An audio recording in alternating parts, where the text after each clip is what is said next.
there are 49 chapters, which is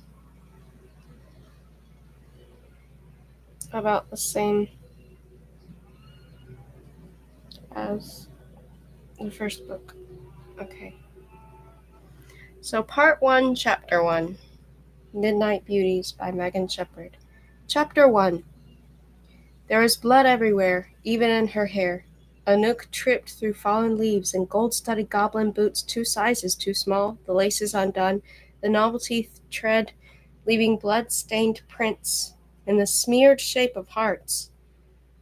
Her leather shorts were ripped, her velvet jacket was punctured once in the sleeve, and twice near her ribs. Blood oozed down her side. The birds were right behind her. One crow swept down from a lamp-post in a flurry of black wings, going for her ear. Its beak sliced her cheek. She swatted at it, but its talons snagged in her hair, or rather in the blue wig she wore.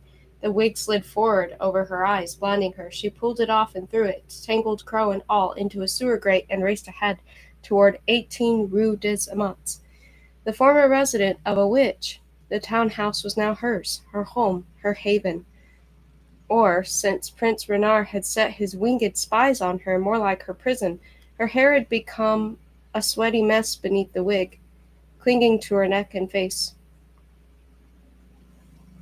Another crow launched itself at her back. Talons ripped at her clothes. She grabbed the railing to the stairs. Just a few more steps. The goblins were inside, faces pressed against the townhouse windows, motioning for her to hurry. A crow landed on her shoulder, its talons piercing through the velvet jacket. Pain exploded in her arm. She faltered on the steps. She would have used a spell against it, except that her bag of ingredients was the first thing she crows had gone for, knowing that without it she was no more powerful than the pretty tourists strolling down the street, magically oblivious to Anouk's distress. Gasping, she grabbed the crow by its wing and yanked with all her strength. "Let go!" She hurled the crow against the steps, and before it could take wing again, yanked open the townhouse's front door, threw herself inside, and slammed it closed behind her. She collapsed against the door, breathing hard. The townhouse was protected with a spell so ancient that it hadn't even been broken at Madame Atora's death, unlike most of her other enchantments. It was the only thing keeping Renard and his crows out, which unfortunately meant that to be safe, Anouk had to stay in. Over the past 6 weeks, she and Vigo and the 24 goblins who had survived the siege of Montelimar might as well have been prisoners. The first time she'd tried to leave was 2 days after the siege. She'd needed baguettes to feed the hungry goblins. The crows had been waiting in the streets. They attacked her as soon as she crossed the first step. She'd barely made it back inside in one piece. The second time she tried to leave, she waited until night fell, when it was foggy and hard to see more than 3 feet on either side. That time she made it 10 steps before they spotted her. Then she would have dug in their talons.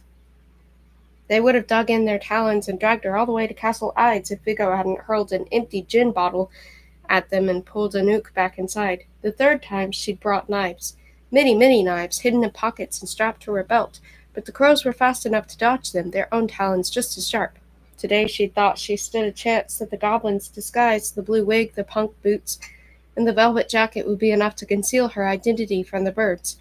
They were merely Renard's pawns after all, just dull-witted spies, but they'd still known. She'd made it only a few steps.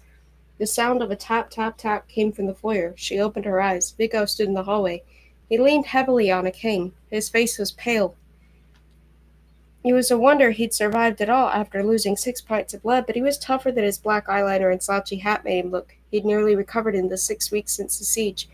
"I take it the disguise didn't fool them," he said. She slid him a frigid glare. Blood rolled down her fishnet tights, over her studded boots, and onto the floor. Her tawny hair was knotted.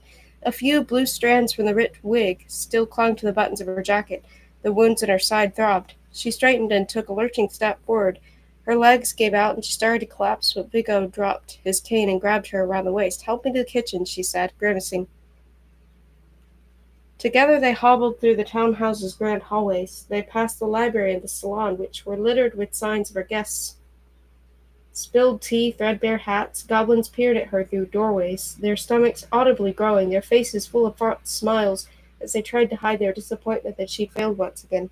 She narrowly avoided tripping over a butterfly net as Vigo helped her into the kitchen, where she'd spent so many early mornings baking bread and so many late nights scrubbing dishes.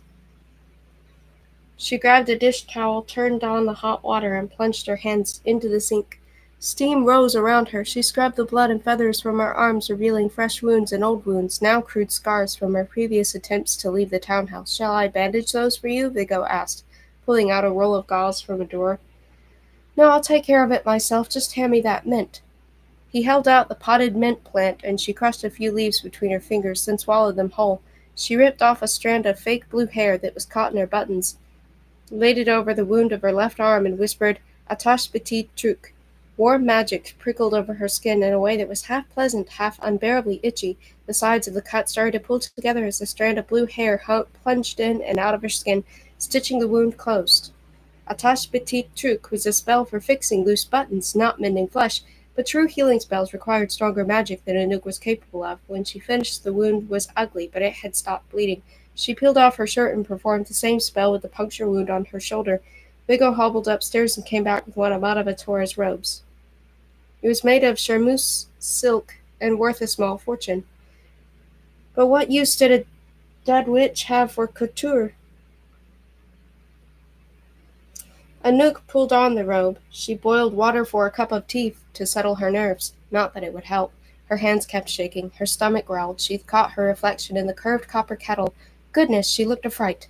December had painted full goblin makeup on her, glittering gold eyeliner, pale pink hearts on her cheeks, black lipstick. Now the blush was smeared, and there was glitter everywhere. She scrubbed her face in the sink, then pulled her tangled hair into a ponytail, and she felt a little more like herself.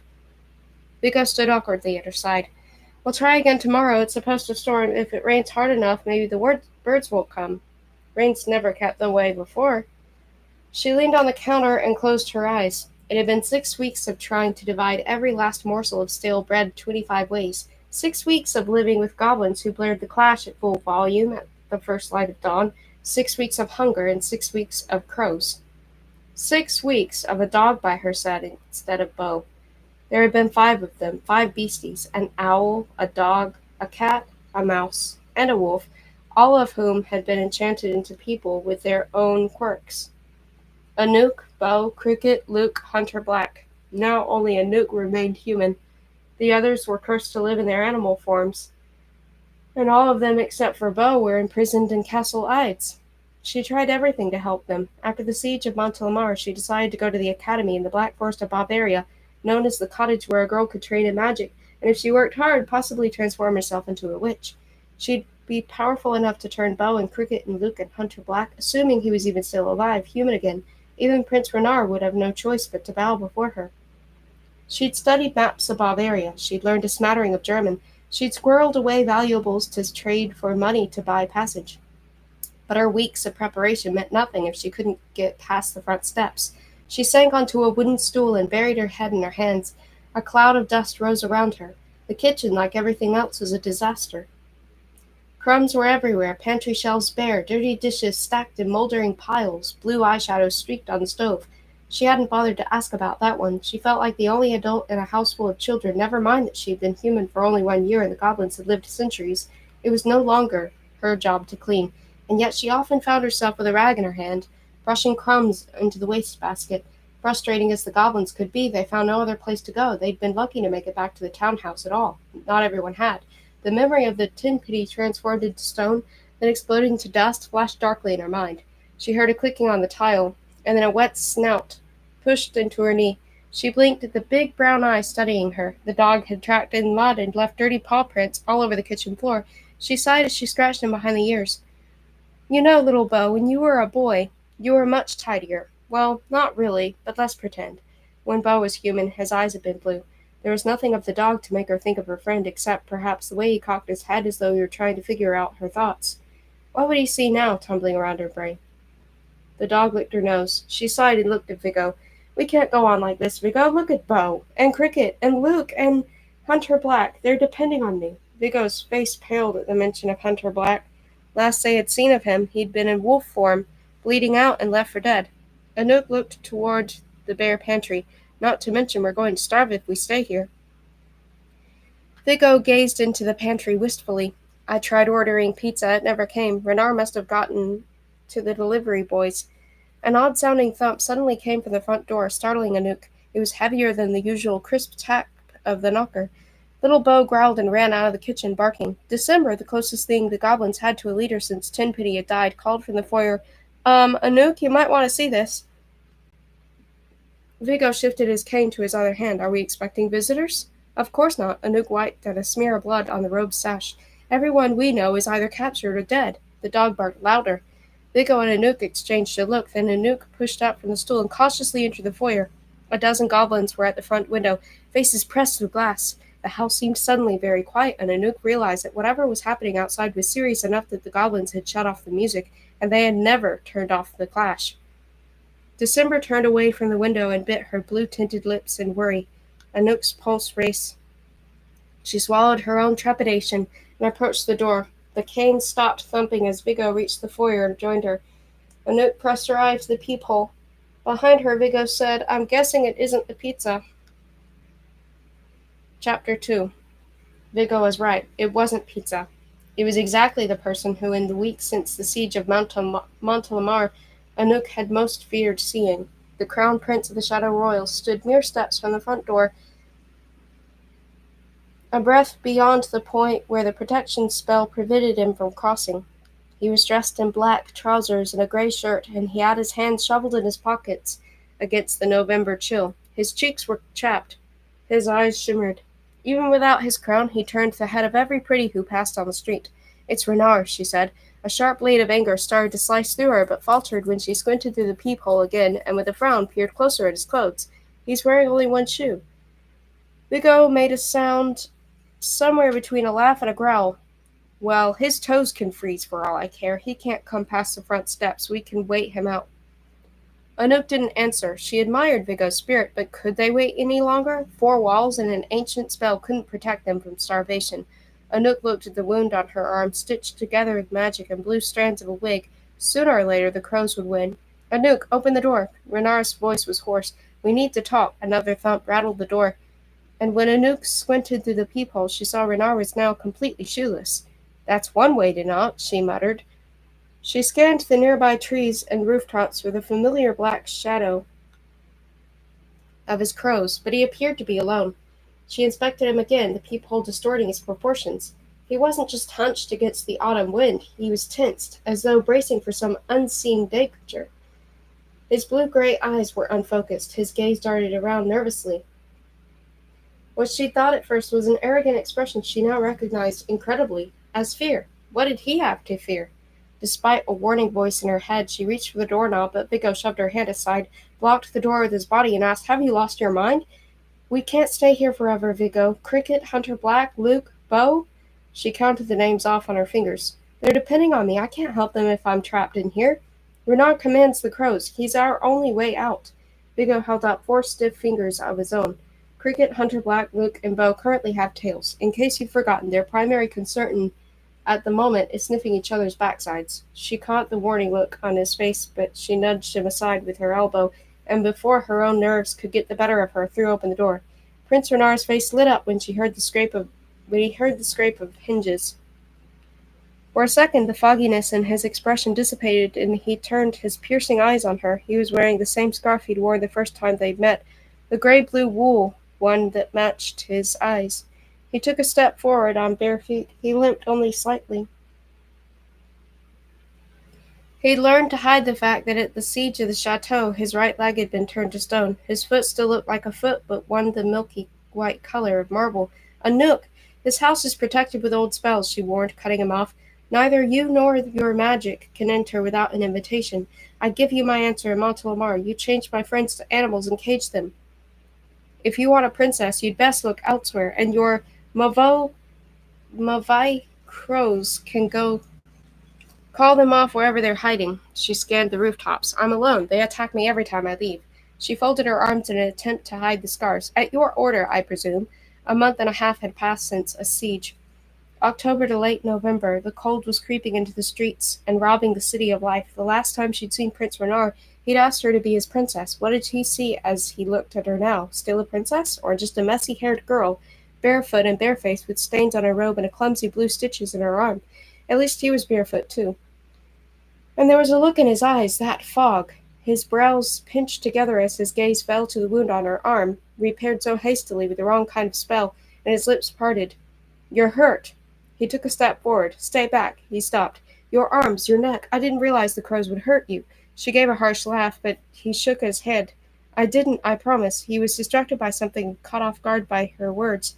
"I hadn't thought. For us, it's so simple to heal ourselves. Blood and wounds are nothing. To get a goblin's attention, I'd just as soon pluck out one of his eyes as call his name, and he'd only shrug and put it back in. I hadn't really thought that my crows would really hurt you." If only she had her Faustine jacket. If only she could hide her scars with the quilted red silk and the mythical creature's embroidered feathers and claws. "Let me fix your scars, I can help." She jerked back. "Like you helped my friends?" "Your friends are safe with me. Even Hunter Black?" Prince Renard reached into his trouser pocket and pulled out a small, round, mother-of-pearl black mirror. It bristled with enchantment. "See for yourself," she scoffed. "You're a fool if you think I'll reach through the protection spell." He gave her an arrogant sigh, but set down the mirror and took a few steps back. Her heart pounded. It could still be a trap, but if Hunter Black was alive, she took a quick step forward, grabbed the mirror, and darted back. Her breathing was rapid. Renard hadn't moved. Cautiously, she looked into the mirror. It didn't reflect her face. Instead, she saw 3 cages within its round silver frame.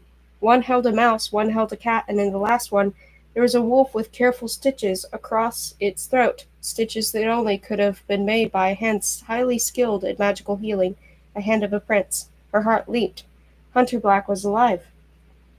She was so fixated on the animals in the mirror that she didn't notice Renard had stepped closer until he said, "Things have changed, Sanook."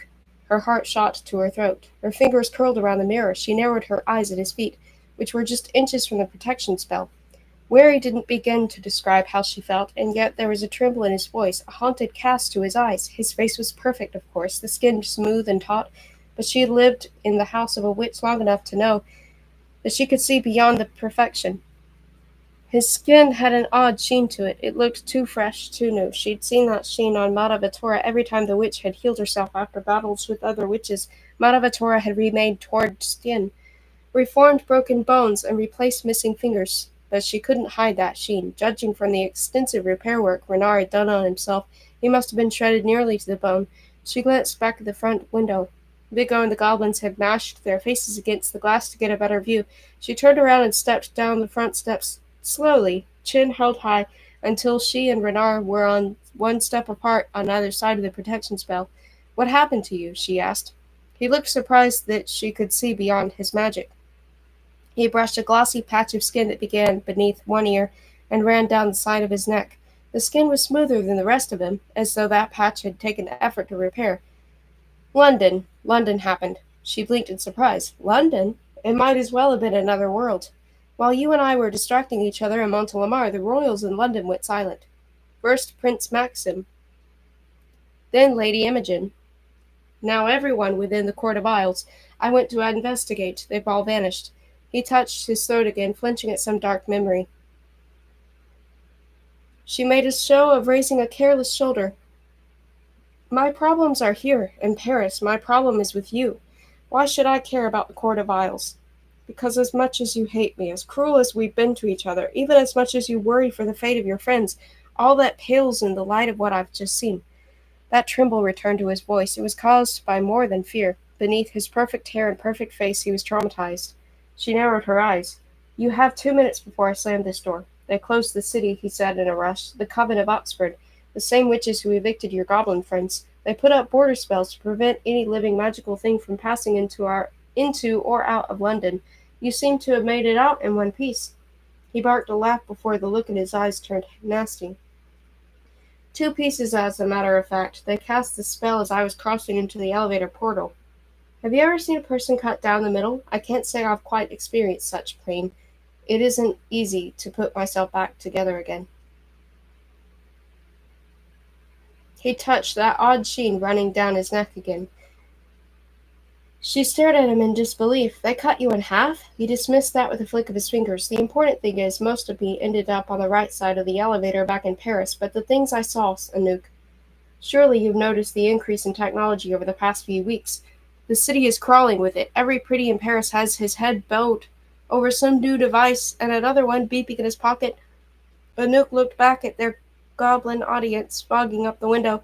Little Beau had joined them, his wet nose against the glass. For weeks she'd been sitting at that window, watching for a break in the crows. She'd heard the usual dinging of the bicycle bells and scuffing of shoes through autumn leaves, but more and more often she'd heard the chatter of mobile phone conversations, podcasts, teenagers tapping away on tablets, the whir of drones that photographers used to capture the city from above. I suppose so, yes, mobile phones. That kind of thing? Oh, far more than that. The witches have unleashed technologies that the Hote agreed should remain undiscovered. Advanced cloning, macrorobotics, time relativity. That's just to name a few. Magic and technology do not mix well, as I'm sure you know. The Coven witches knew this too. They anticipated that a sharp spike in technology would throw the magic in London into chaos and that they would use the distraction to steal power for the Court of Isles. But they haven't been able to reel back in the chaos they've unleashed. Playing with relativity has splintered pockets of the city into time loops. Cloned toads are raining from the sky. Advanced optics caused a glitch that created two moons. All the coal waste from the robotics industry is making black rainbows. She could only stare at him. Black rainbows? Double moons? I watched British Pretty step into a time loop and never come out again, he added quietly, his eyes flashing. Entire families choked by black smoke. School children driven mad by the two moons. I'm not the only one torn apart by what the witches are doing. I'm just the only one able to put myself back together again. Anouk thought of a fairy tale that Luke had told her. White to red. Once, in a kingdom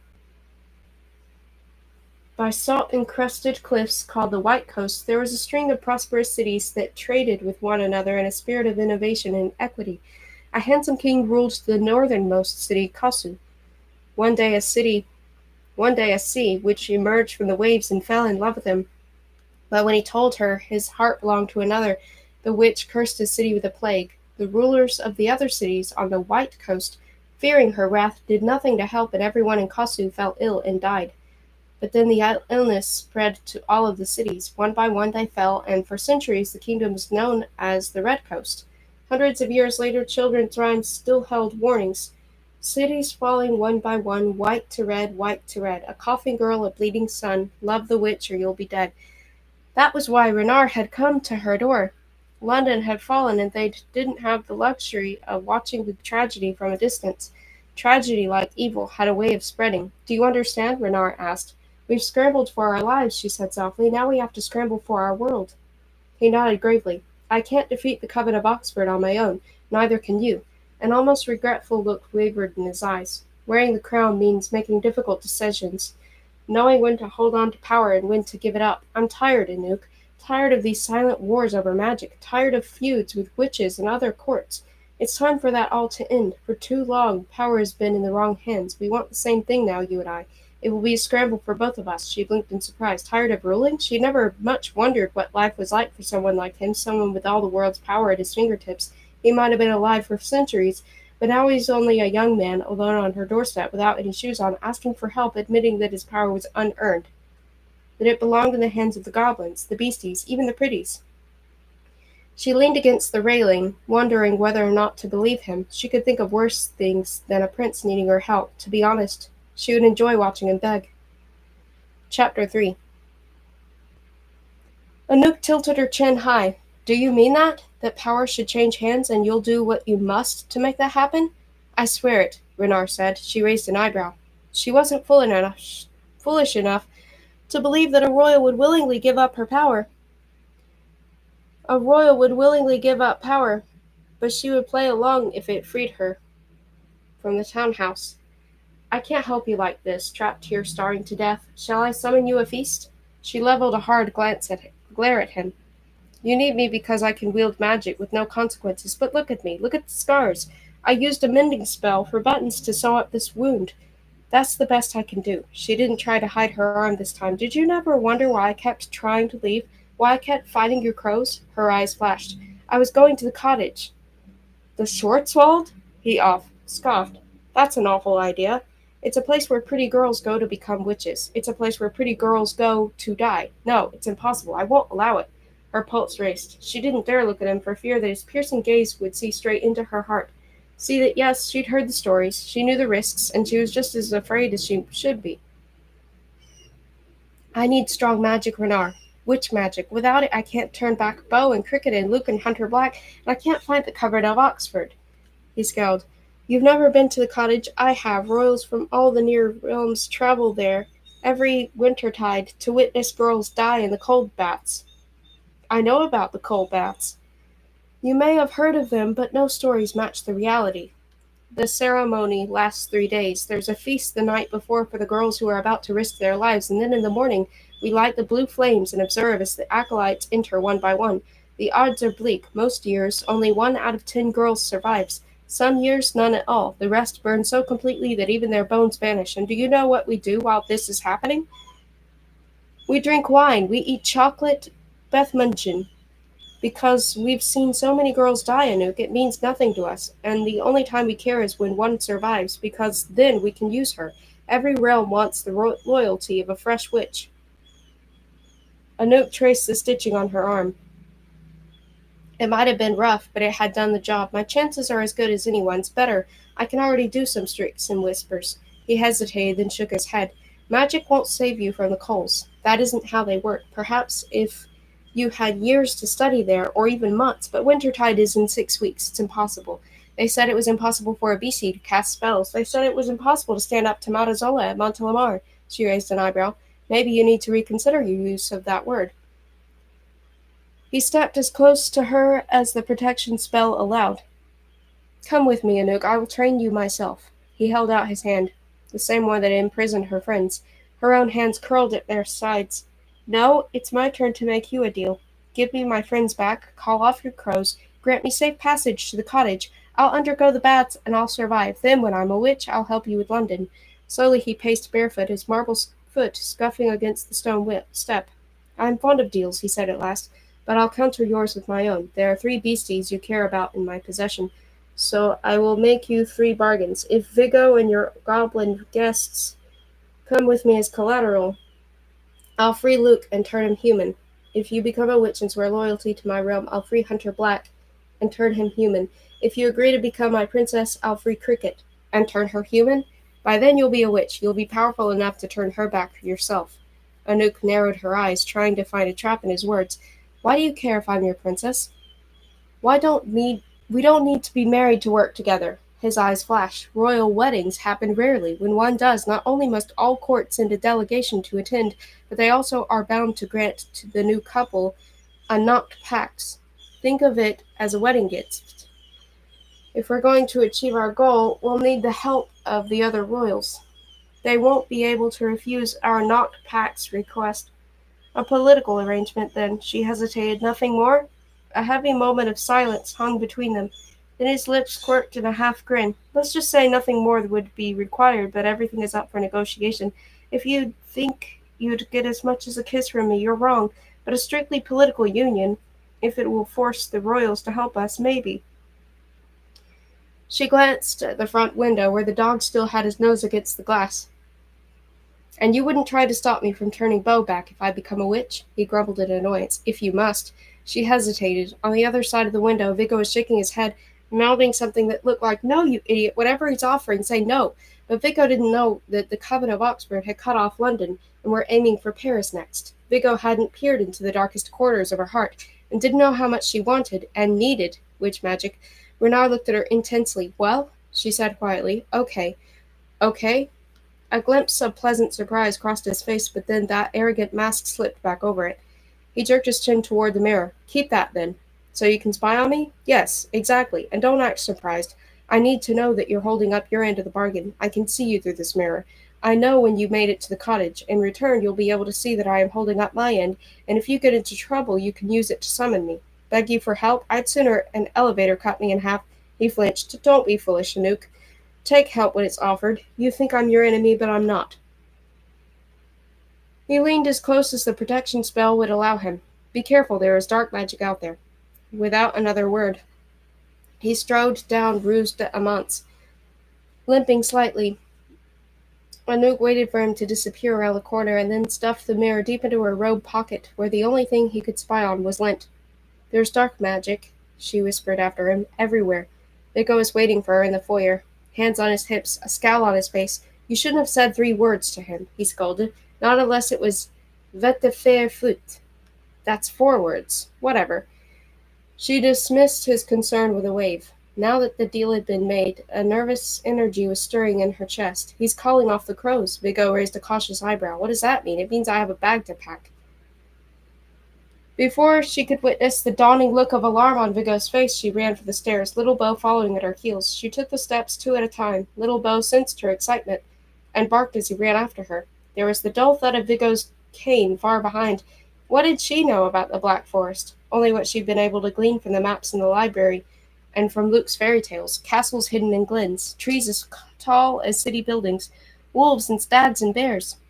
Mad princes who drowned in lakes. None of Madame Vatora's books described an ancient academy deep in the woods, a place where it always snowed, where girls wanted magic bad enough to die for it. Anouk stopped for sake. Vigo called from the stairs, "Slow down, I'm impaired." She went to the library and pulled out the heavy stacks of maps. She laid them out on the floor and traced the routes with her fingers. The trek from Paris to a remote corner of Germany that would involve trains and taxis and miles on foot. Little Bo wagged his tail, fluttering the maps, and some loose pages fell out. She caught one, a drawing that Luke had made of charcoal trees and swirling snow.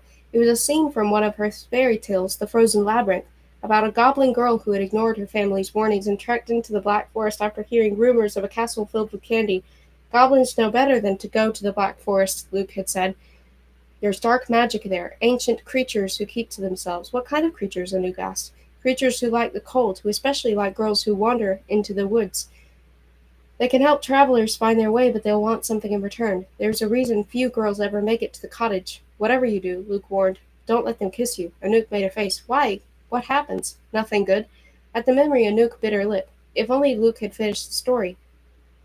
She might have some clue as to what she was getting herself into. Huffing with effort, Vigo at last reached the library. You can't trust Renard, he protested, dabbing sweat off his brow with his shirt sleeve. We don't have a choice. And what am I supposed to do? Stay here and babysit a house full of goblins? Her excitement dimmed.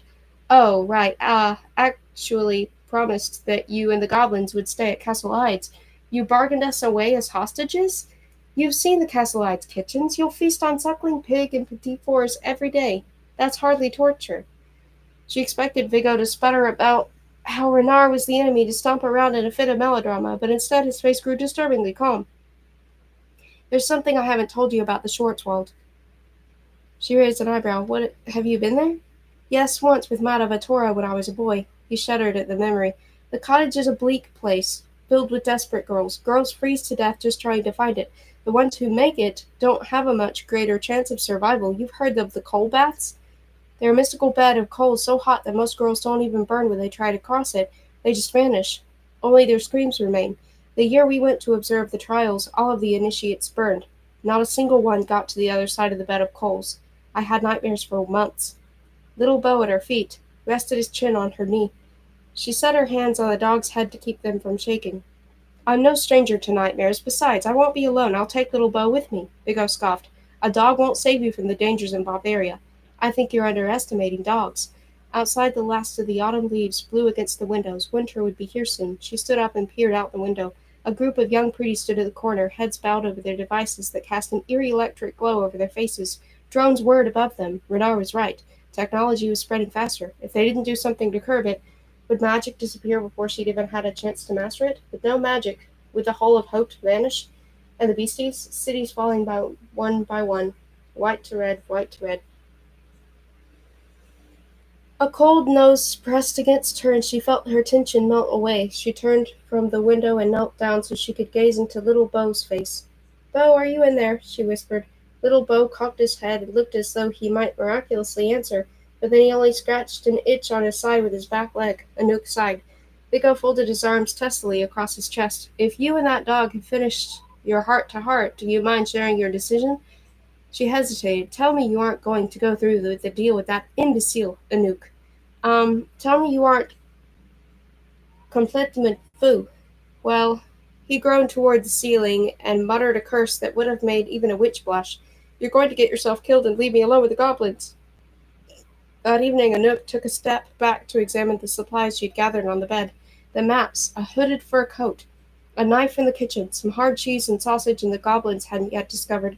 Most of it went into the pockets of her Faustine jacket. Once she was a witch, she would enchant the pockets to serve as their obolite, her magic bag, but for now they were simply pockets and they bulged with the bulk of everything. You're going to say goodbye, aren't you? Vigo asked from behind her. She turned. To the goblins? No, they say that goodbyes are bad luck. To you? She smiled. Of course. Vigo returned a half smile. Although they had lived in the same house and considered the same woman a mother, they'd never been friends. In a million years, she'd never imagined that she'd find a new sort of family with Vigo, and yet here they were. Her heart tightened. You'll look out for them, she said, nodding toward the goblins' rock music coming from downstairs. They'll need someone at Castle Ides to keep them safe. I should think I can babysit some goblins, at least until you return. He paused. You are coming back. I'm coming back, she promised. She wrapped her arms around him.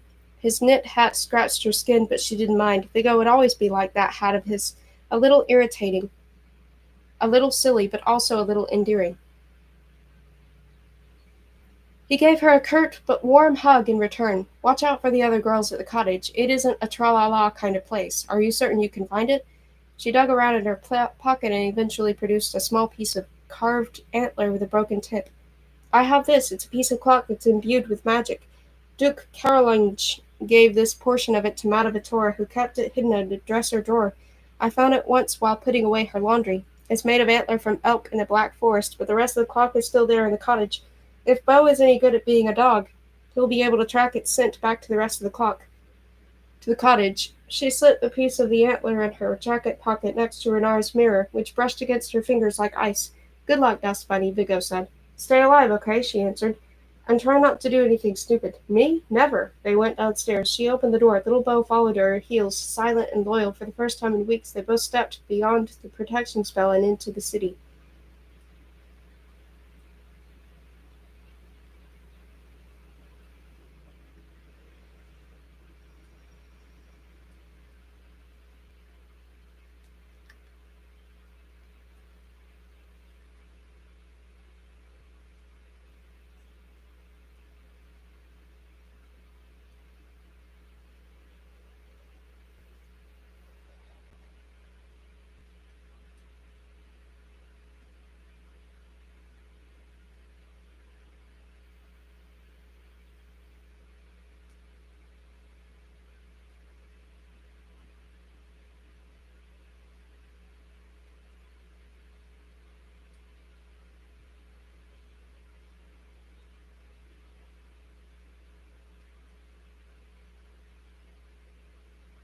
Okay.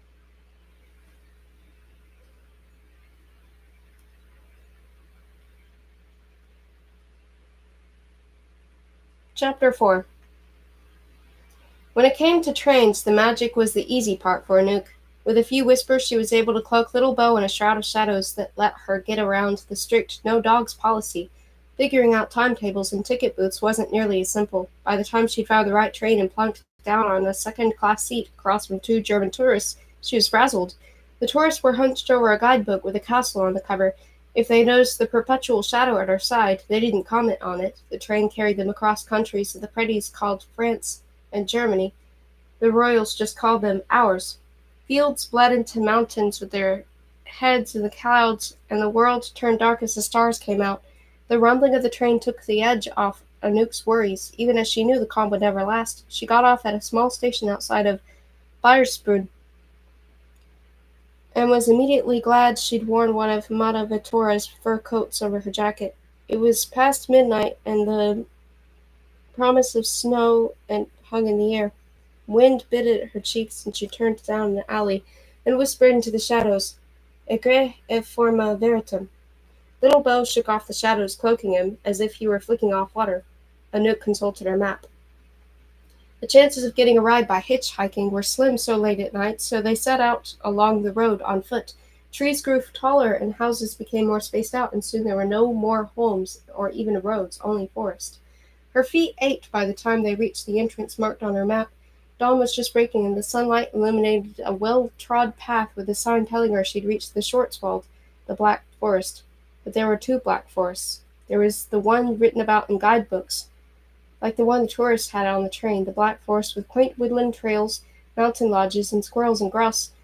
That one was a pleasant illusion created for the pretties. The real Black Forest had no well-marked paths. It was a place of perpetual snow and eternal winter, where trees grew tall enough to block out the sun, and where monstrously huge wolves and boar stalked smaller creatures in the murky dark. Anouk took out a broken piece of antler and knelt down. "Take us there, Bo," she whispered. Little Bo sniffed it thoroughly, then lifted his nose and bounded toward the untamed forest. "Little Bo, wait!" He'd taken over the tree roots and brambles. She scurried to follow. There was nothing to indicate this was a path. No markings, no signs. The ground was damp with autumn leaves. Little Bo tracked the scent in short bursts, pausing to sniff the air, bounding in a new direction, then doubling back and herding Anouk forward when she was too slow. After an hour or two of them trudging through the thick forest, the topography grew steeper. The temperature dropped as they entered a valley. The ground here was dusted with light snow. More flakes floated amid the trees, growing heavier and thicker the farther they walked. Her boots started to sink into the snowdrifts. When she turned around to check her footprints, they were already hidden by fresh snow. The tips of the trees glistened like knife blades everywhere. Everything appeared in shades of white and green. The pine boughs were thick with ice, except for the falling snow, which was perfectly still, too still. She slipped on mittens and pulled up her hood. She couldn't shake the feeling that somewhere someone was watching her. Luke told stories about these woods, she said, into the eerie quiet with the comfort of hearing her own voice. Magic is concentrated here, which leads to strange things. The snow was so thick now that she couldn't see more than 10 feet on either side of her.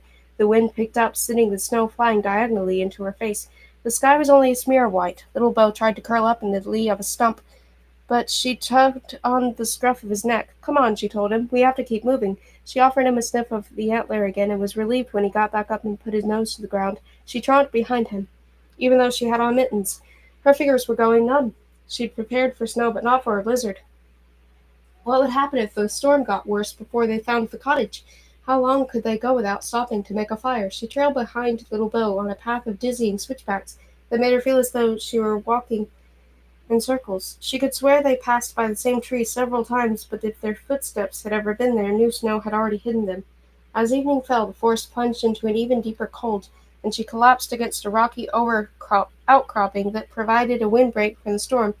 Her feet were rapidly turning numb. If she didn't start a fire and warm them, she wouldn't make it another mile. With frozen fingers, she hunted through the snow for branches that formed a small pile of kindling, but even with dry matches, she couldn't get a spark going. The wood was too wet. She dug through her pockets and found a scarf and a fresh pair of socks, but they weren't enough to keep her warm. She needed magic. With a swallow of powdered herbs, she cast a whisper to conjure an enchanted spark that would burn through the damp wood.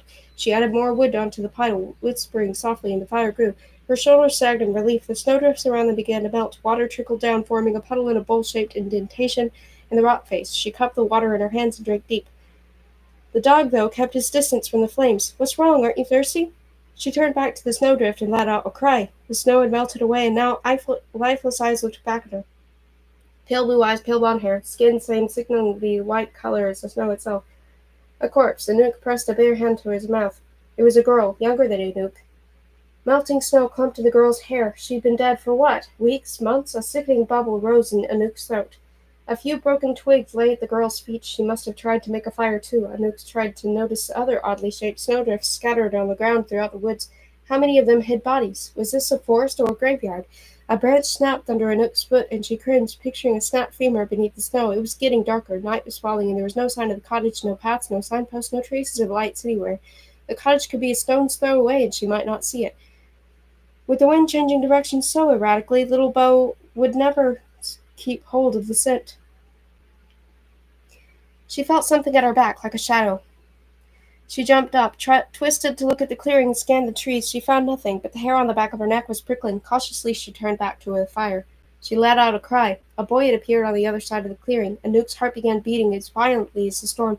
There were no tracks in the snow around him. He'd appeared supernaturally, as though blown in with the snow. The boy cocked his head and said in a voice that clinked like ice, "I'm cold. Can I share your warmth? Lovely?"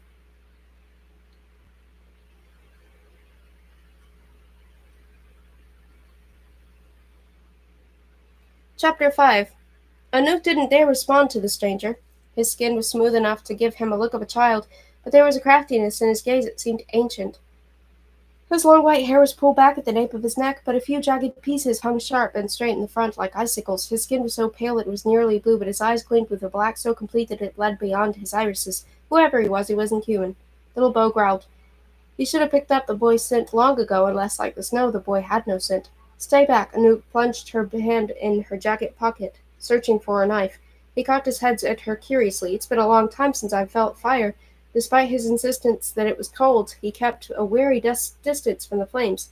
You aren't like most girls who wander into these woods. They come seeking magic, but you already have a glimmer of it. How do you know that? It's impossible to light a fire in the Black Forest. The wood is too wet. The wind is too fierce. With a shiver, Anouk thought of the frozen girl and her paltry collection of twigs. She asked, "What kind of magic handler are you?" "Snow children don't handle magic," he chided. "We are magic. Whenever there's a snowfall, we are there." The reflection of flames danced in his eyes. "You want to be an acolyte at the cottage?"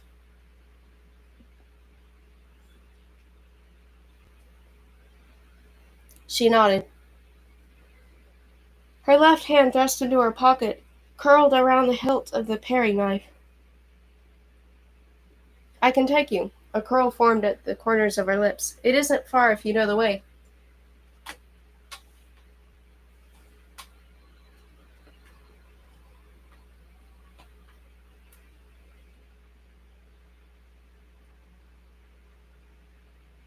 The wind shifted, throwing stinging snow into Anouk's face. "If you don't, it might as well be in another world. You'll never find it, even with magic." A log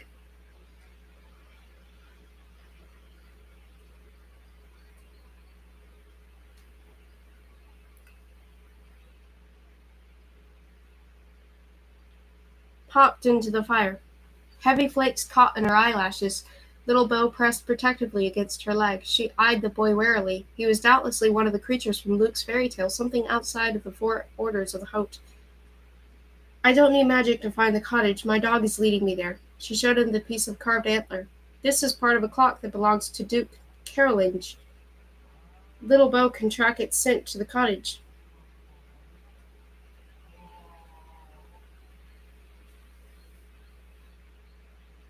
The boy regarded her pityingly. "Poor Lovely, the dog is tracking a scent, yes, but not the one you think. He's following a herd of elk. You're going in circles, trailing the elk as they forage.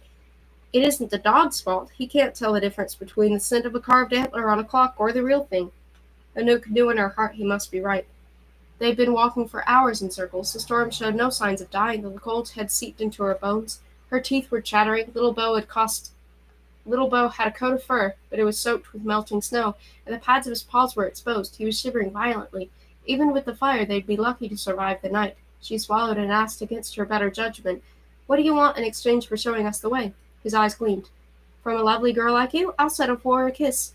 Shook her head firmly. "Not that. So wary of a kiss? I've been warned against kisses from your kind." He feigned indifference. "Well then, it'll be a shame to have another girl freeze in these woods. It's already so full of the dead, and the dog won't last much longer than you," he hissed.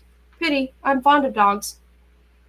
And there's nothing more tragic than a dead dog who easily could have been saved, don't you think?" The wind changed direction again. Snow swirled in heavier flakes some big as her palm.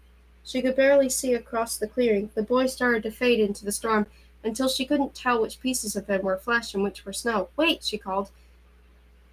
She was afraid the wind had stolen her voice, but the boy slowly reappeared on the far side of the fire. He looked as insubstantial as a snowdrift, ready to blow away. She blurted out, "What's your name?" "Jack."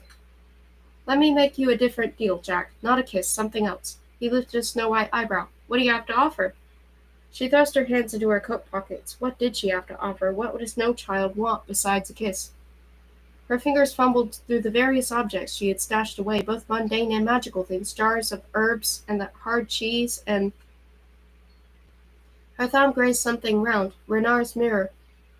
He had said she could summon him if she was in danger, but she wasn't that desperate, was she? She continued to rummage in her pockets. It was peculiar how the boy avoided coming close to the fire, and then it hit her. A boy made of snow couldn't. A boy made of snow would fear heat. He'd melt just like the flakes that fell in the embers. Wait a minute. You say you want to be warm, but you mean a different kind of warmth than the kind that comes from mittens and campfires. It's a riddle, isn't it? Warmth without heat, you understand. She wrapped her hand around a flask in her pocket that she swiped from Madavatora's bar cart. "I think I have what you need." It was a risk, she knew. A snow child might not consider gin to be as warm as a kiss, but this wasn't just any gin. This was the Mada's 1892 Plymouth English gin, so potent that Vigo, normally more than capable of holding his liquor, had taken a single sip and gagged for days. Anouk had packed the flask as an afterthought, thinking the gin would make a good antiseptic for cuts. She drew the flask from her pocket and wagged it temptingly. "If it's warmth without heat you're after, this will do the job." Jack took the flask from her with both caution and curiosity, uncorked it, held it to his nose, and recoiled. But he must have sensed something he liked, because he dared a sip, and the next second he sputtered gin into the snow. Anouk grinned. "Good, right?" He coughed harder until it turned into a barking kind of laugh. Different kind of warmth indeed. He straightened and admired the flask with dancing eyes. "Very well, lovely. A deal is a deal. I'll take you to the cottage. I am curious what Duke Carolinge will make of you, whatever you are." He gave her back the flask, then extended his hand. She shook. His skin was cold, as she imagined it would be, but soft as a child's. "Sooner or later," he added before releasing her hand. "I'm going to get that kiss." She pulled her hand back sharply. She kicked out of the fire while he stood at a safe distance. Without the flames, the forest was once more plunged in the deep blues and blacks of night. She could barely make out Jack's silhouette, just the streak of his long white hair, which she followed through the forest. It was impossible to tell how much time passed in a place where every direction looked the same, trees and snow, snow and trees, but eventually she spotted the glow of a light ahead. That one light became several as they trekked out of the forest and stopped their boots on a rocky path lit by flickering gas lamps, and ran along the edge of the cliff. Anouk filled her lungs with fresh air, relieved to be out of the thickest part of the woods. "Mind your step," Jack warned. "It's a long way down." The path led to rocky stairs hewn straight into the mountain. Jack climbed them in small, quick movements, as graceful as the wind. His feet barely touched the ground. She and Little Bo huffed after him, trying hard not to look down where the valley plunged dizzyingly far. The muscles of her legs burned. When Jack finally stopped at a switchback lit by a gas lantern, she collapsed against the stairs. "We're almost there, look." Jack pointed along the mountain ridge. Through the storm, Anouk could just make out a looming structure in the distance. A massive stone bridge spanned a gorge to reach it. Only a few lights blazed in the lonely windows. "That's the cottage? I was picturing something small and cozy." "Don't let the name fool you. It was Grand Abbey once, founded by pretty monks in the 15th century. They came here for the isolation." He brushed back the white hair falling in his eyes. "They froze to death, of course. They didn't know they had wandered into the wrong Black Forest. The abbey lay empty for many years. For the past few centuries, Duke Carolinge has used it as his academy. Couldn't he have found some place less dreary?" "The Duke prefers solitude. He doesn't much care for his fellow royals. They come only once a year to observe the coal baths. He'd rather be alone with his books. Most head ministers must be forced to take post, but not the Duke. He volunteered." She massaged her calves, hoping to revive them. Had Mata Vittora come here, and Mata Zola? She couldn't imagine either which ever deigning to toil in such a miserable place.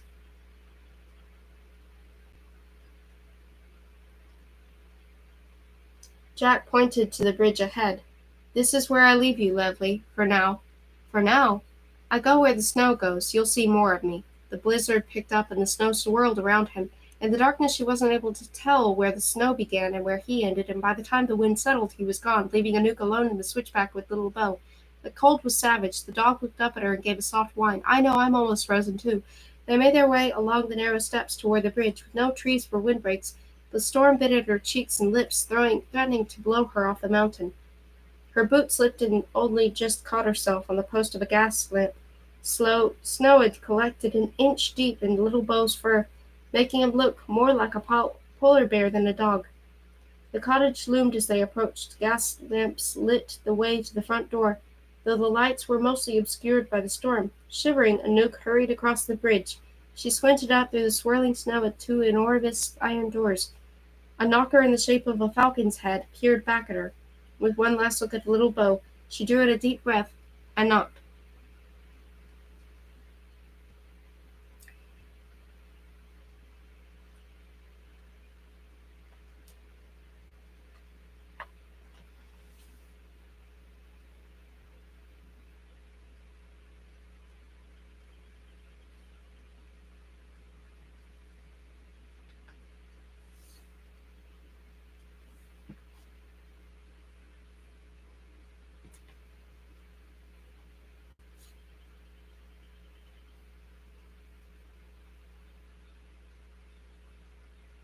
Chapter 6.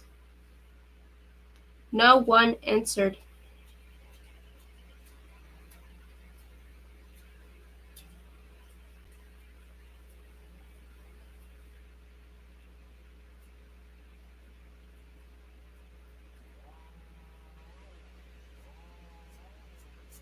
Anouk hugged herself against the wind. She tugged off her mittens so she could get a better grip on the knocker and pounded again. Her fingers felt like they belonged to a stranger. The skin around her nails was swollen and had black sheen. Frostbite, she thought. She plunged her hand into her pocket and felt with numb fingers for dried cayenne, the best life essence for warming spells. Her teeth wouldn't stop chattering. At her side, little Bo was so buried under snow, and he was nearly indistinguishable from a snowdrift. She couldn't find cayenne. She dragged out instead a wilted stem of mint and a jar of seeds, the wrong kind of life essence for a warming spell. Frustrated, she chucked them into the snow. "Let us in," she pounded on the door. "You have to let us in." She paced up and down the front stairs. She leaned over the bridge railing, looking for another entrance, but the ravine plunged on both sides. The only way to reach the abbey was from the bridge. Somehow, she and little Bo had to get inside. If she froze to death, where would the rest of the beasties be? Trapped forever in animal form. She forced her stiff fingers to hunt through her pockets until she found Renard's mirror, and she pulled it out, breathed on it, and cleaned it with her sleeve. In the faint light reflecting off the snow, she could just make out 3 cages: the cat, the wolf, the mouse. Renard! That salute! Why hadn't he changed Luke from a mouse as he promised? Surely Vigo and the goblins had moved into their captive luxury at Castle Ides by now. She shivered, and the mirror slipped from her hand into the snow, landing next to the jar of seeds. Anouk considered her situation. Her options were bleak. She'd sooner kiss a snow child than summon Renard for help. There was no other way into the cottage except the front door. There was a stained glass window above it, but it had to be 15 feet up. She squinted in the door lock. Cricket had taught her a lock-picking spell, but it was finicky. Without knowing if the door was dead-bolted, chain-locked, or barricaded, she might end up casting the wrong spell and seal her own mouth shut instead. Little Bo shook off his pelt of snow and went to the door, whining. He looked plaintively back at Anouk. I know." She squinted up into the snow. The front of the abbey was made of massive stone bricks worn smooth from wind and rain. She tried to climb them, but her frostbitten fingers slipped right off. Still, that window was her only option. She dropped to her knees, shoved the mirror back in her pocket, and grabbed the jar holding the seeds.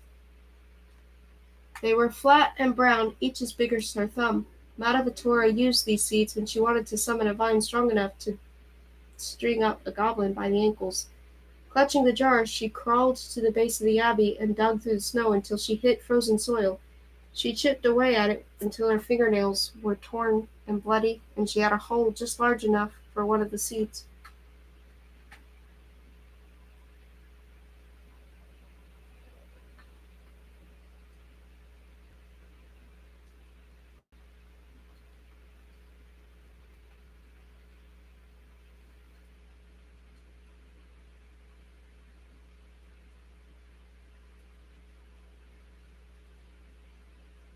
She buried it beneath the ground. She placed another on her tongue along with the wilted mint and a few strands of hair from her own scalp.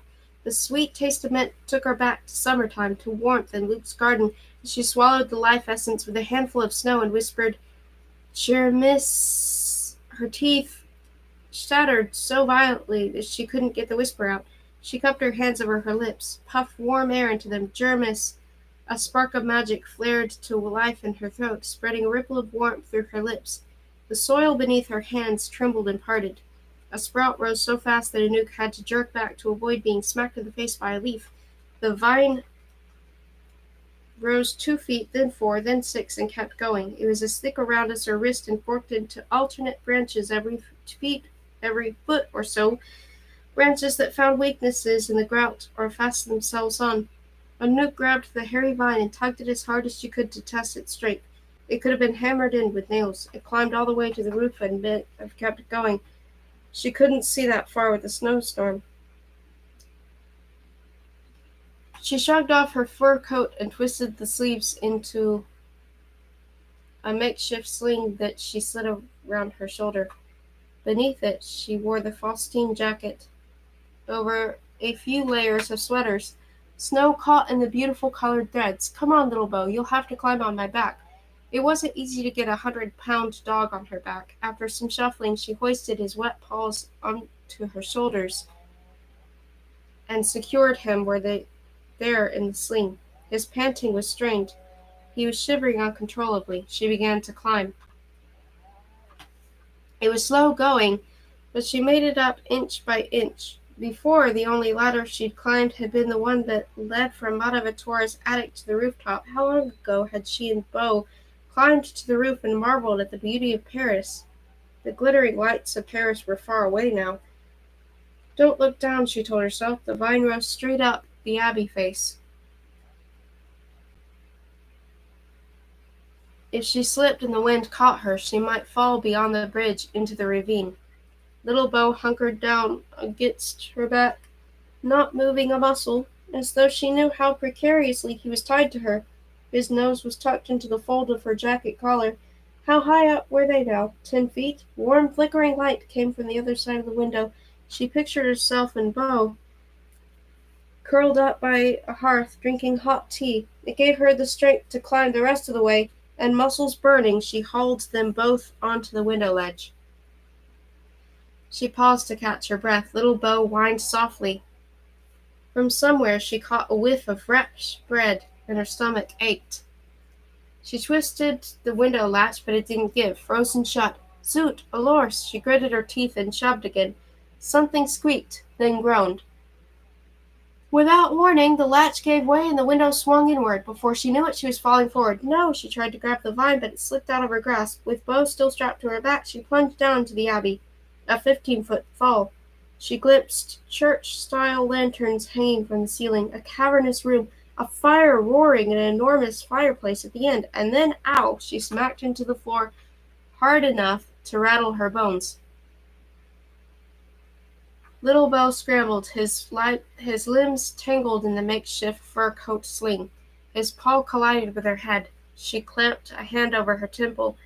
Every one of her muscles screamed. If she hadn't broken anything, it would be a miracle. She cursed and rubbed her backside. Little Beau managed to get himself onto all fours. She hoped he hadn't broken anything either. Slowly she became aware of their company. They'd fallen into what appeared to be a great hall, though, judging by the stained-glass window and high ceilings. It could have once been the nave of a church. There were no pews or altars or pulpits now.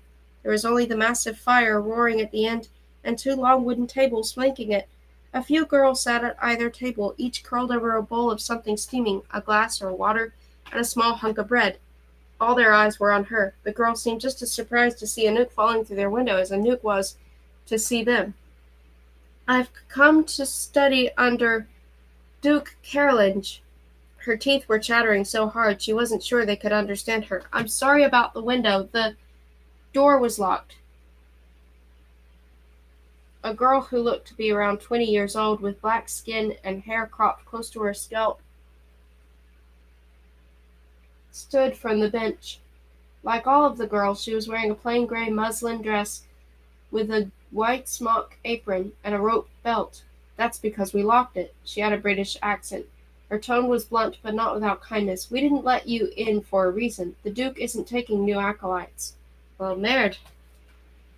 Anouk's muscles gave out. She fell back to the floor and stared at the ceiling. She'd come all this way. Her friends were depending on her. He'll make an exception for me, one of the other girls snorted. Not likely. Anouk took a deep breath. Then she sat up and prepared to do whatever it took to remain within those 4 walls.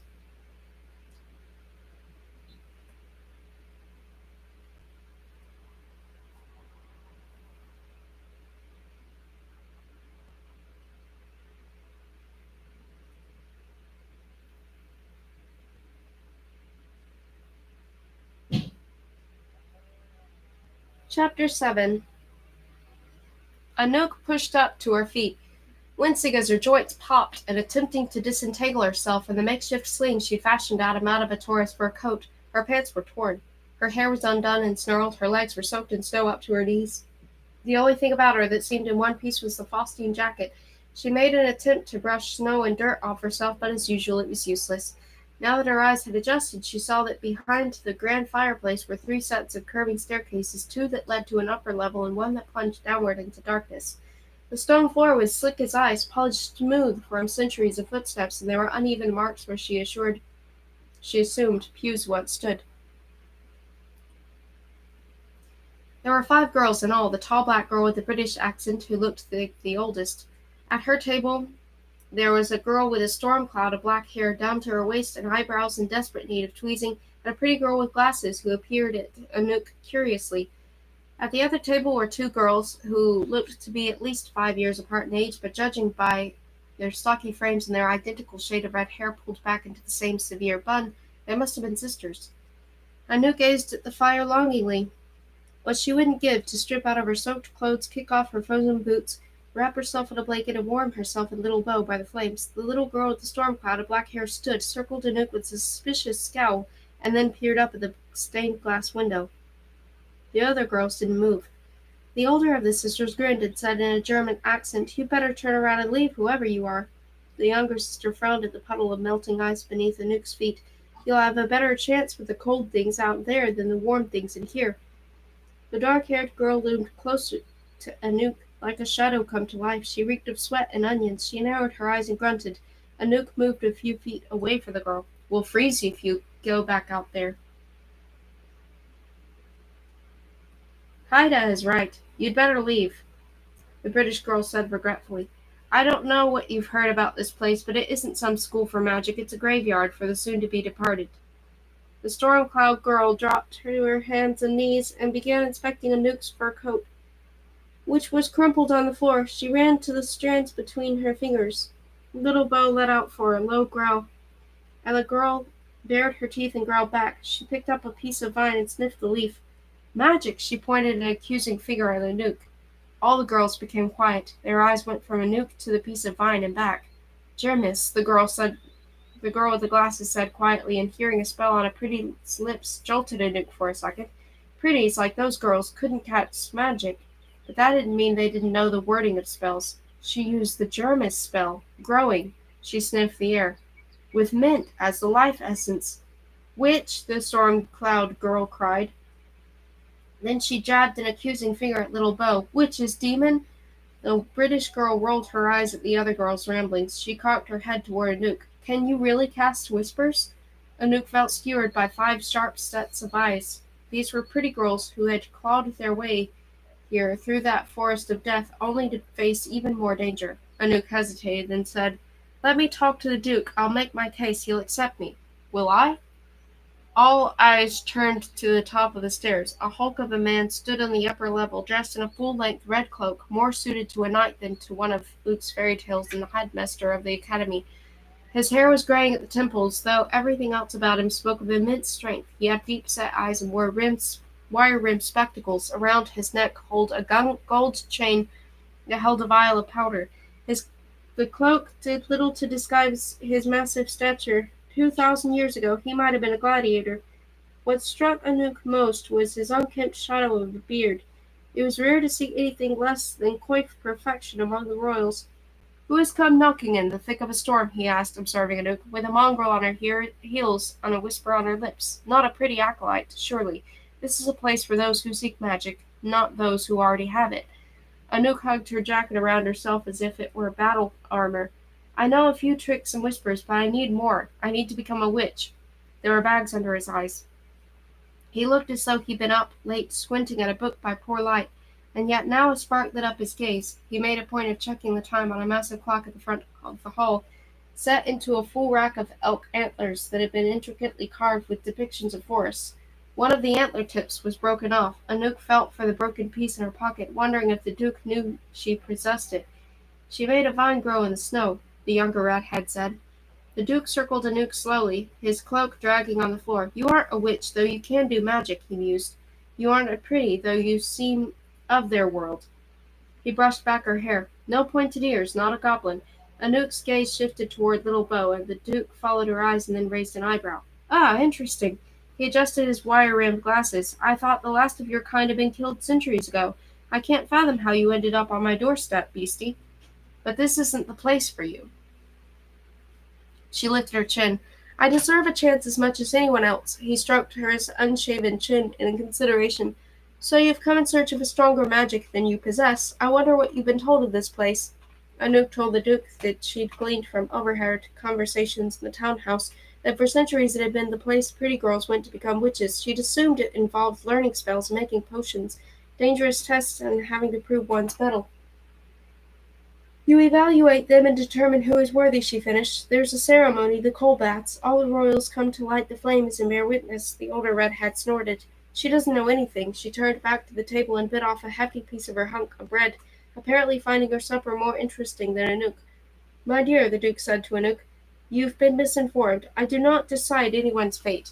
It is the coals and the coals alone that determine whether to burn a girl or birth a witch. I am merely a guide on the journey. It is up to each girl to find her own path to magic, her missing crooks. Crooks!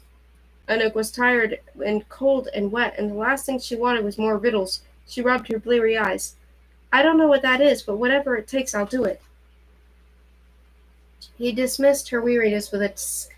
I'm afraid it's too late for that. The coal bats are less than 6 weeks. Most of these girls have been here for the better part of a year. The last acolyte to come arrived 2 months ago. Now, with the baths so close? No, I cannot. I'm not leaving, Anouk said. I'm turning you away for your own good. No one finds her crooks so soon before the ceremony. Most never find it. Come winter-time, the coals will burn your flesh from soul. I can help you, Anouk offered desperately. She considered the cobwebs underneath the long tables. I can clean. We already have Haida and Lise to clean. The Duke motioned to the pair of sisters and began to walk toward the door, clearly ready to throw her back into the cold. She thought fast. The cottage was a bleak place, the kind of place where good meals were probably in short supply. The chunks of bread the girls were eating looked rough as sandpaper. Those bowls of soup didn't seem likely to win any culinary prizes either. I can cook, too. The Duke stopped. The girls at both tables sat up straighter. The girl with the glasses looked with distaste at her bowl of soup. French cuisine, if you like, Anouk added quickly, or German. I don't mind slaughtering the animals if I have to. If you have chickens, I could make a cassoulet. Duke Carolinge and the girls exchanged a long look. Someone's stomach growled. Anouk felt an inward flush of success. Nothing won over doubters like the promise of a good meal. She felt the uncanny sensation of being watched and found the storm cloud girl still on all fours staring at her with pointed intensity. Anouk touched her own cheeks and forehead, wondering if she had dirt on her face. She did. But even after she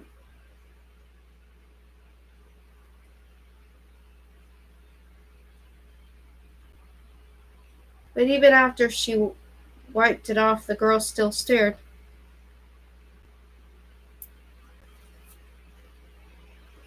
Can you bake strudel? The Duke inquired, raising one woolly eyebrow. Before she could answer, a dark shadow swooped through the open window and soared across the grand hall on wide-stretched wings. Anouk gasped and ducked. What was it? A crow? An owl? The bird circled and flew toward them, then landed gracefully on the Duke's left shoulder. Anouk straightened, her heart still pounding. A falcon, smaller than she'd thought at first, with a beautiful array of feathers ranging from tan to gray. It wore a bell around its neck. Ah, Saint, you returned. The Duke stroked the bird's chest with one finger, and studied Anouk for a long time. He no longer seemed concerned about strudel. Girls die here, he said at last. You will most likely die here if you choose to stay and undergo the coal baths. Many girls think they want magic, only to falter before the bath's blue flames. They return to the pretty world and to lesser ambitions. I've never faltered. He grunted. These acolytes are no strangers to sacrifice. They've left behind what they love most, their families, their futures, the comforts of the pretty world. Are you so willing to make a sacrifice? She didn't blink. Yes. What hadn't she already sacrificed? She'd lost the closest thing she had to a mother. She'd left the only home she'd ever known. The people she considered her family were now locked in cages. He nodded in slow approval. Then I'll have to take it. It isn't fair, I'm afraid, for one acolyte to have greater abilities than the other. The others. I don't understand. Take what? His thick fingers twisted around his falcon's bell, and it rang with a strangely pitched sound that struck fear in her heart. Your magic. Chapter 8. A Sacrifice. Before Anouk could speak, Duke Carolinge twisted his thick wrist with a flourish, and something sharp tugged in her throat. She fell to her knees. It felt as though he'd cast hooks into the space between her vocal cords. It was now teasing something out, like separating magic from flesh. She clutched at her neck. A coughing fit seized her so painfully that she worried she'd tear the lining of her esophagus. She gagged. It suddenly felt like she'd swallowed a swarm of gnats. She thrust her fingers deep into her mouth and groaned at a sudden sharp sting.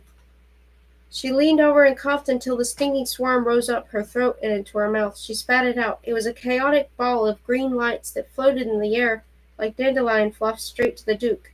He caged his fingers around the ball of energy, her magic, and whispered it between the metal leaves of golden bell around the falcon's neck.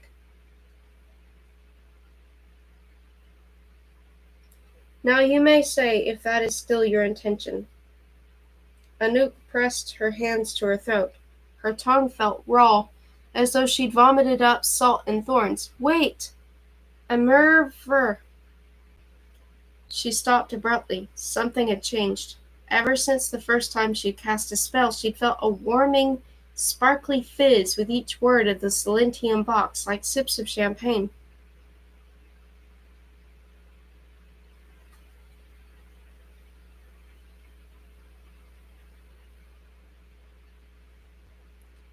But now the fizzy warmth was gone. Her throat felt rigid, like it held a clutch of coals doused with ice water. There was no magic behind her words anymore. Wait, she said again, I need my magic. The taste in her mouth was dry and ashen. Repulsed, she wiped her lips frantically on her sleeve.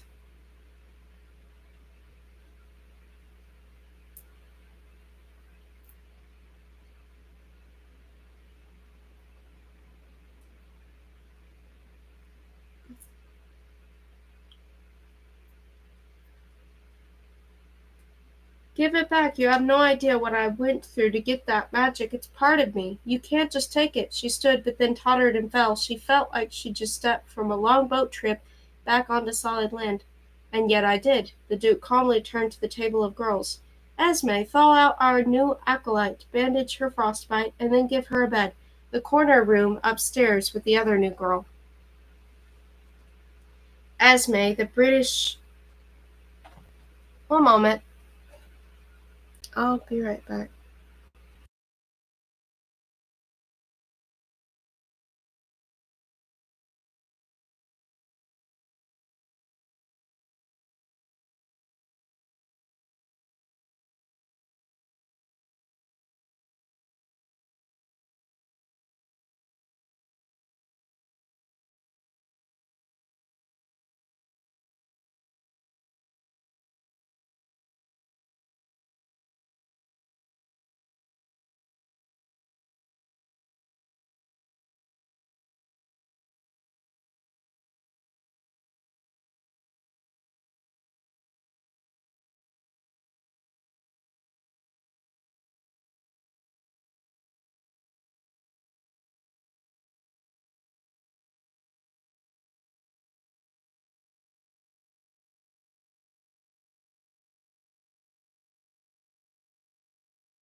Okay.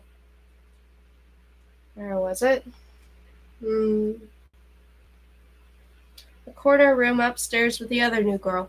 Esme, the British girl who'd first addressed her, hitched up her muslin dress and climbed over the bench, muttering a curse as she fought with the stiff fabric as though she were more used to tulle skirts and silk blouses. Alice, the Duke said to the smaller redhead, take the dog below and lock him in the cellar. No! Anouk shoved herself to her feet. Her cry echoed throughout the great hall. The sound crashed back on her, ringing in her ears. If only she'd had her magic, she'd cast a whisper to stop this. No, she repeated fiercely. Her hands were balled at her sides, but she forced herself to take a deep breath. I can do without magic, she said, though the thought pained her. I can try if I have no other choice, but I can't do without that dog. Her voice broke. She forced her chin high and gave him an icy stare. No one would say that his face softened exactly. Like all the royals, he'd been alive for centuries, had seen kingdoms rise and fall, had seen greater tragedies than a girl separated from her dog. But he took off his sunglasses, rubbed them on his shirt, and put them back on and considered her afresh.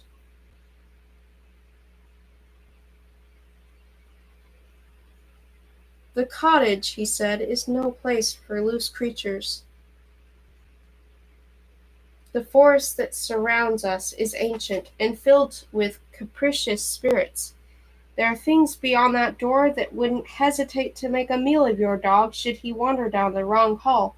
We lost 3 goats last week. The only thing we found were their livers. Anouk thought of Jack and his sharp teeth. Would he eat a live goat? A dog? At her uncertain silence, the Duke signaled again to Lise, who untied the rope belt knotted around her waist and stared toward little Beau. Anouk panicked. Was Beau's freedom worth begging for? She had sworn that she'd never trust any royal, not Renard, not the Parisian court counts and countesses, and not a self-exiled duke, either. Wait. Anouk's head whipped around. Esme had spoken. She was starting to untie her own rope belt. If the dog doesn't get sleeve on those paws, he'll lose them to frostbite. Just salve on those paws. He'll lose them to frostbite, just like she'll lose her fingers. I'll take them both to the infirmary, and then she and I will put the dog in the cellar. Anouk felt a rush of gratitude. If Beau had to be locked away, at least it wouldn't be by a stranger, and she'd have a few more minutes with him. The Duke shrugged. As you wish. Esme finished untying her rope belt and started to fasten it around little Beau's neck, but Anouk shook her head. He doesn't need a leash, he'll follow me. Even to a locked stall? Anouk flinched, thinking of Cricket and Hunter Black and Luke, locked up in Renard's cages. He'll follow me anywhere. Esme shrugged and motioned for Anouk to follow her down a corridor that led off to the back of the great hall. The other girls were silent, but Anouk felt energy brimming just under the surface. She knew as soon as she left the room they'd talk about her and little Beau. The storm cloud girl, who had moved from all fours to sitting cross-legged on the floor, twirled remnants of the vine between her fingers. Anouk shivered. She was so distracted that she didn't see the other 3 girls, who had popped up from the lower staircase until she practically ran into one of them. The girl giggled. The 3 of them wore matching dresses and the same expressions of curiosity.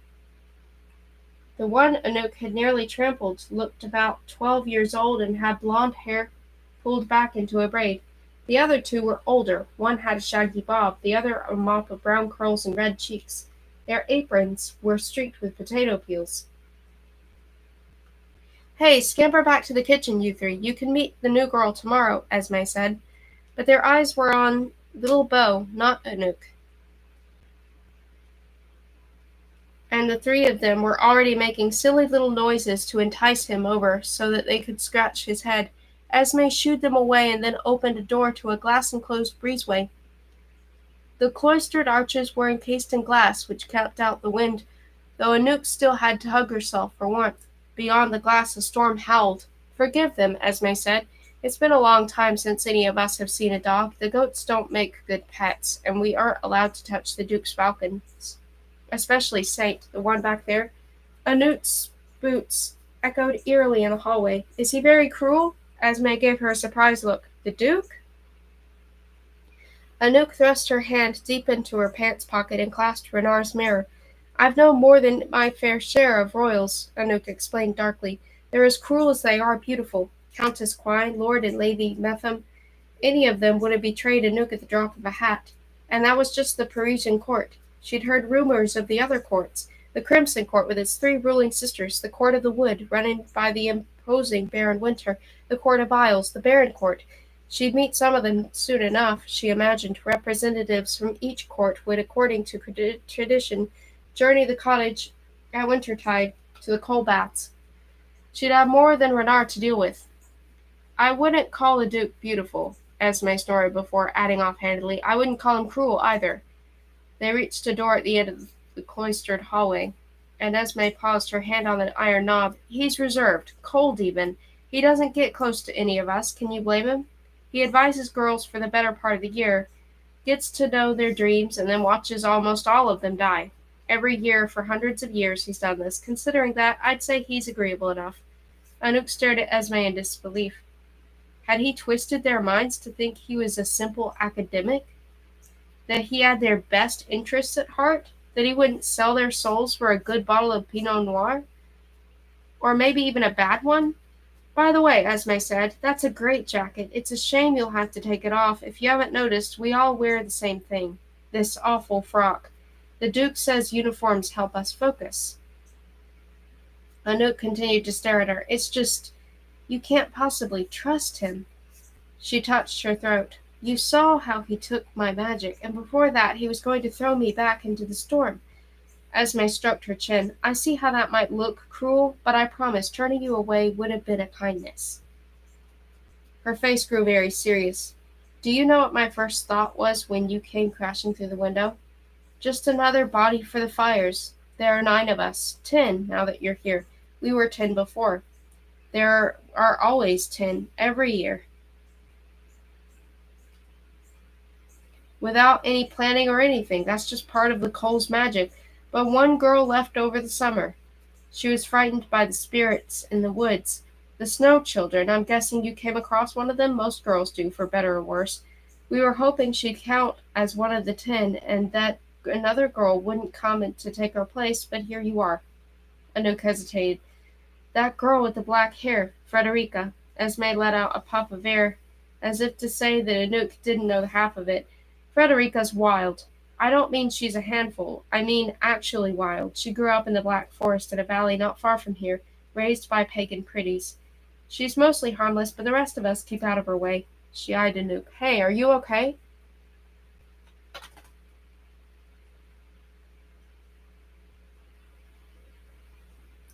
Anouk noticed she was reeling slightly. She straightened and touched her cold lips. I didn't realize how warm my magic kept me, like a little fire always kindled in my chest. Without it, I feel so bare, hungry, cold. Well, get used to it. I've been cold and hungry for 9 months. The sisters back there, the redheads, Haida and Lise, from Munich. They're the only ones who have been here longer than me. Marta, she's the pretty one with the glasses, arrived a week after me. The trio who popped up from the kitchen were Carla, Sam, and Jolie. They're all from Ireland. And then there's Lala, who arrived about 2 months ago. She'll be your roommate. She keeps to herself, but she's cool. Each of us learned about the Hote in our own way. What was yours? I made friends with a goblin. I thought she was just a chick with weird clothes at the time. My father was a diamond trader. We met Sky while he and I were looking for a new supplier. She told me everything. Witches, goblins, this place. Said if I was ever in trouble to come here and not to kiss any boys in the woods. I thought she was crazy. Esme pressed her lips together tightly. But 2 days later we found Sky in our car, throat slit. Soon after that, whoever killed her killed my parents too. Barely got away. Do you think you'd be safe here? Oh no. Anyone who comes here looking for safety is making a terrible mistake.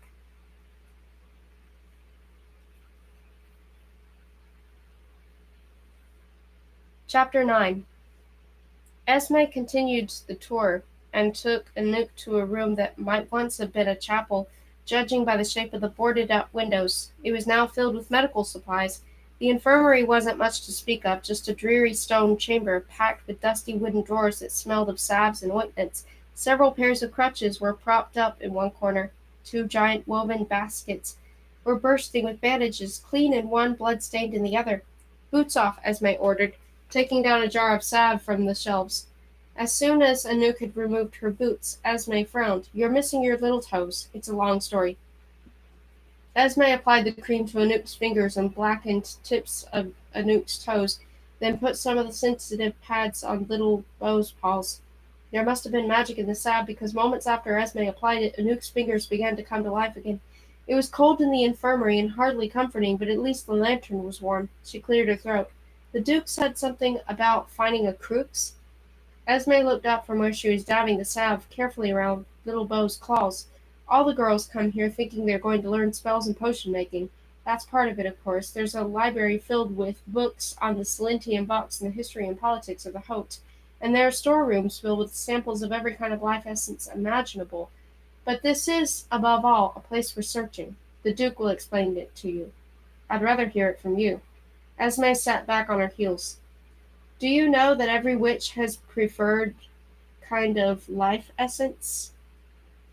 A certain type of flower or butterfly or herb? Anouk's mind filled with the cloying smell of Madavatora's roses. I do. Here we call that her crux.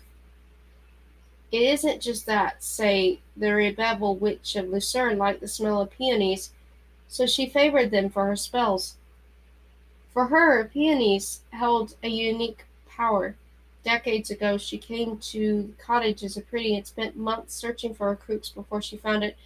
Cruxes are a symbol of each witch's unique connection to magic. Anouk hadn't heard them described as cruxes before, but she knew that what Esme was talking about. For Madavitora,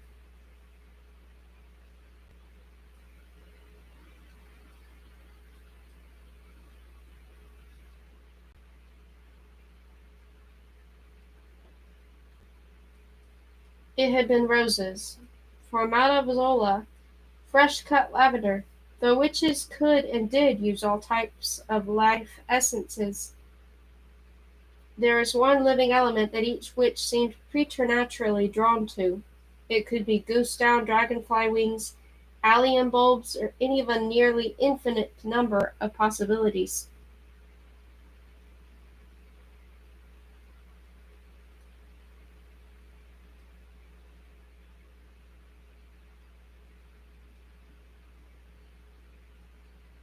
That life essence would be included, even a tiny portion, in almost all of the witch's potions to give it a personal touch of power. Where are we supposed to find our cruxes? Well, that's the question, isn't it? That's the purpose of the cottage, to figure out what your crux is. A lot of girls spend hours in the Duke's storerooms, sniffing and tasting every flower and herb and living thing, hoping they'll suddenly just know what the right crux is. Crux is. But that's a misguided approach. Cruxes don't work that way. In order to discover one's crux, one has to delve deep into magic, into spells, history of magic, politics, physical casting. Some girls discover their cruxes through study, like Marta.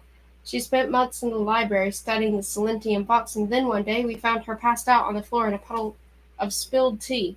When she woke, she chattered on about bees.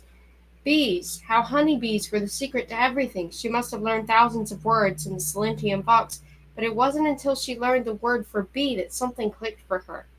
Esme swatted at an invisible bee with a shiver, as though glad that wasn't her crux. But then she continued, "Not all girls are certain of their cruxes yet, but they'd better decide soon. Time is short. I don't have to tell you that. Carla thinks hers is marigold. She came across a drawing of a marigold in an old manuscript and dreamed about a field of them that night. Sam can't decide between thorns and anise pods. She's been taking long runs every morning, barefoot in the snow, hoping that the exertion will give her clarity. Jolie, that's an interesting story. She discovered her crux by accident, a literal accident. She spent months studying, meditating, doing physical casting exercises in the courtyard, and she still didn't have a clue. But then she fell from the bridge and plunged into the ravine. She nearly died. We brought her here to the infirmary, and when she woke up, she said she'd had a vision of butterfly wings. Frederica won't say what hers is. Either she doesn't know or it's something embarrassing. Haida suspects Frederica's crux is poppy seeds. You know, opium, crazy drawn to crazy, and the sisters. Haida and Lise have a theory that their crux is each other, that for each girl it's a lock of her sister's hair. They think their power lies in their sisterhood. Have you found your crux? Esme didn't answer right away. Anu got the sense she'd asked a taboo question, but then Esme tipped her chin up and said, "Maybe. I've spent months in prayer, no books or barefoot jogging for me. Laugh if you want. I know prayer is out of fashion in the pretty world. I'm the only girl who prays here who prays. But in my prayers I see something white, like stone, but living." She paused, her eyes glistening. "I think mine is bone. I'm not quite sure. I need to pray on it more." "What if you think it's bone, but it isn't?" Esme gave a sardonic grunt. "If I'm right, I'll clutch my crux and walk through the cold baths in one piece. If I'm wrong, I'll burn." Esme put away the salve, closing the drawer a little too forcefully. Obviously, most girls are wrong, despite how they rave about visions and signs and dreams. The ones like the Revival witch, who thought hers were peonies and was right, are the exception. There are 10 of us here now. We'll be lucky if even one of us is still alive after wintertide. Anouk had been stroking little Beau's head, but now her fingers curled in the scruff of his neck. Esme opened a cupboard full of muslin dresses and undergarments. No girls come here on a lark. All of us want something. Revenge, strength, ambition. Becoming a witch is the only way we'll get it. She handed Anouk a stack of dresses. Little Beau pressed his nose into them. Anouk could smell the mustiness, lye, wool, dust, so different from the delicate smells of Paris. Sorry again, you'll have to lose the jacket. Put it somewhere safe. Hope you live to wear it again. Esme continued the tour, showing her the laundry rooms, the kitchen, a confectionery, and a canning room, and the floor that housed the Duke's offices and his personal library. By the time Anouk had been shown the endless chambers of the storerooms, where every type of life essence was catalogued, the courtyard where they could exercise, and a few dreary rooms for studying ancient texts, Anouk was yawning. One more stop, I'm afraid. Esme's gaze fell on the dog. Anouk's stomach twisted as she and little Beau followed Esme back through the great hall, where the pair of sisters were now scrubbing the floor on their hands and knees and down a set of curving stairs to the cellars. Anouk could tell from the smell even before seeing it that it had been converted into stables for goats and chickens. Esme opened a dusty stall door with a metal bolt.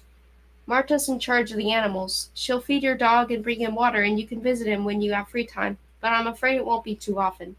The Duke keeps us busy with our chores, and if you have any goodbyes to say them now.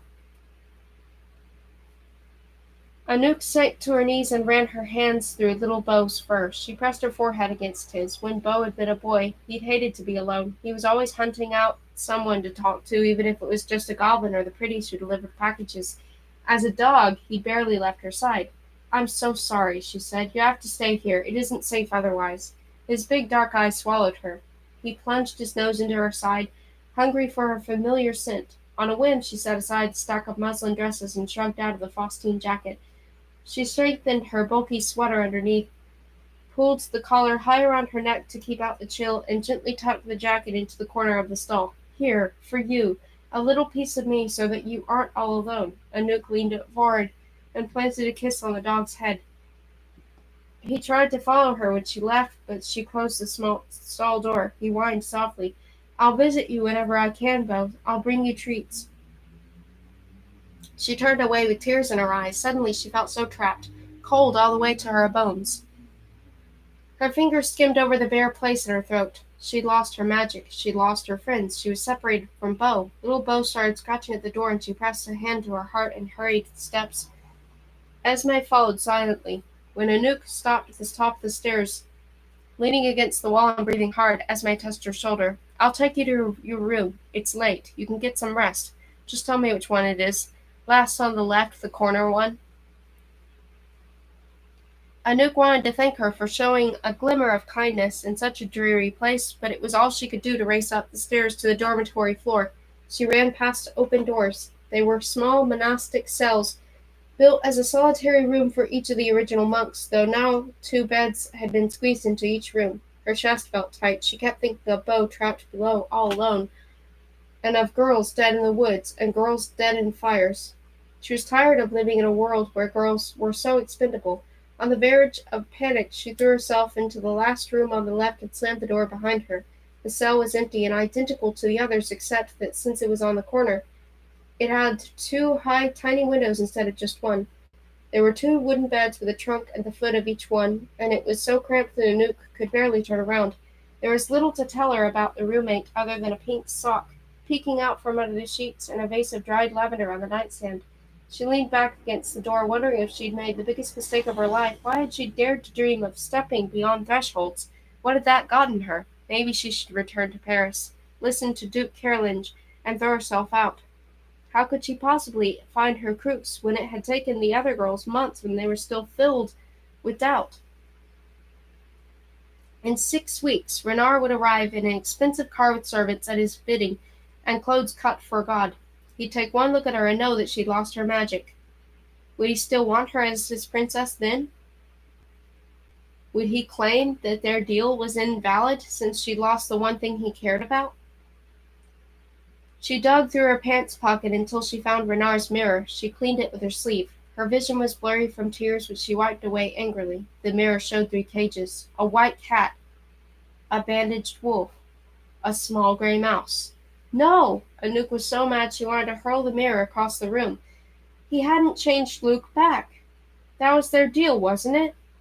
What was Renard waiting for? Was this all a game to him? Was it a trick? She opened the door, planning to throw the blasted mirror down the length of the hall, but then froze. Someone was there, a girl who ducked and shrieked in surprise at Anouk's raised arm. The girl had strawberry hair pulled back into a messy bun and angular features. Anouk gaped. Petra? Chapter 10. Anouk glanced briefly at the lavender on the nightstand. Petra, you're the other new girl? Petra straightened, still shaken from the sight of Anouk ready to smash a mirror in her face.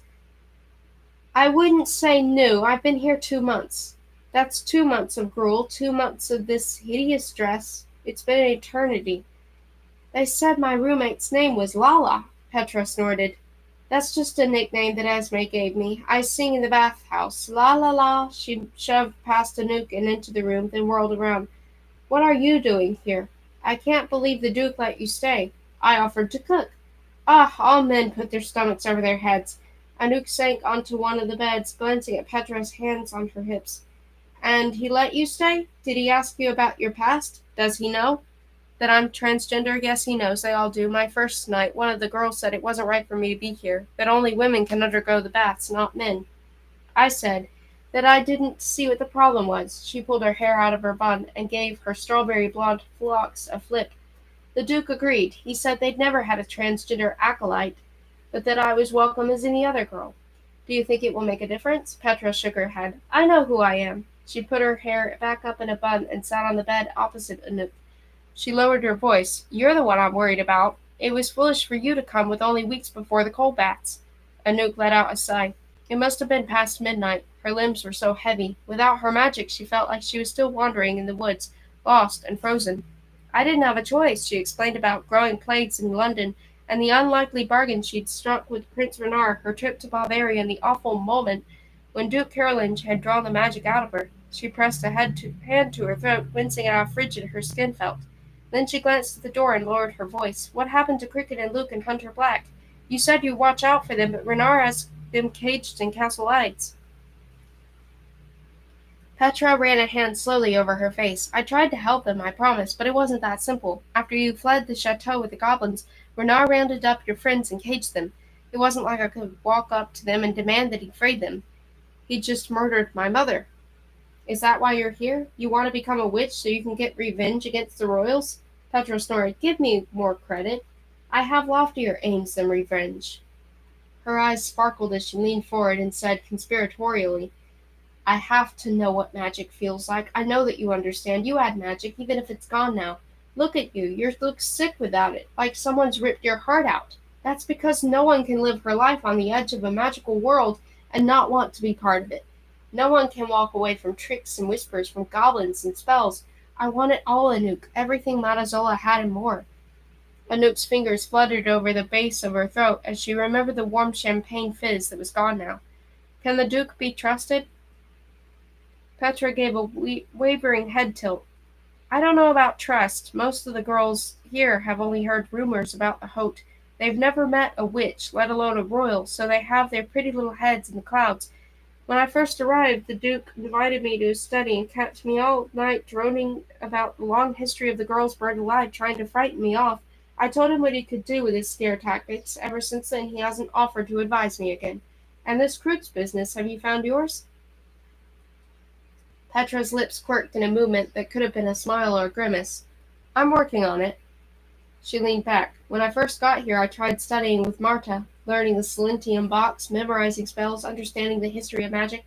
Marta says study takes her to a place where her soul feels whole, like her eyes are open for the first time, and that with those open eyes, she was able to see her potential cruxes in the subjects she studies. and that's how she discovered hers.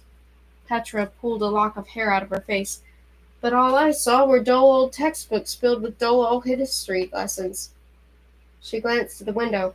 The Duke encouraged me to look for it in physical ways. Exercise in the courtyard, he said. Spar with Frederica, he said.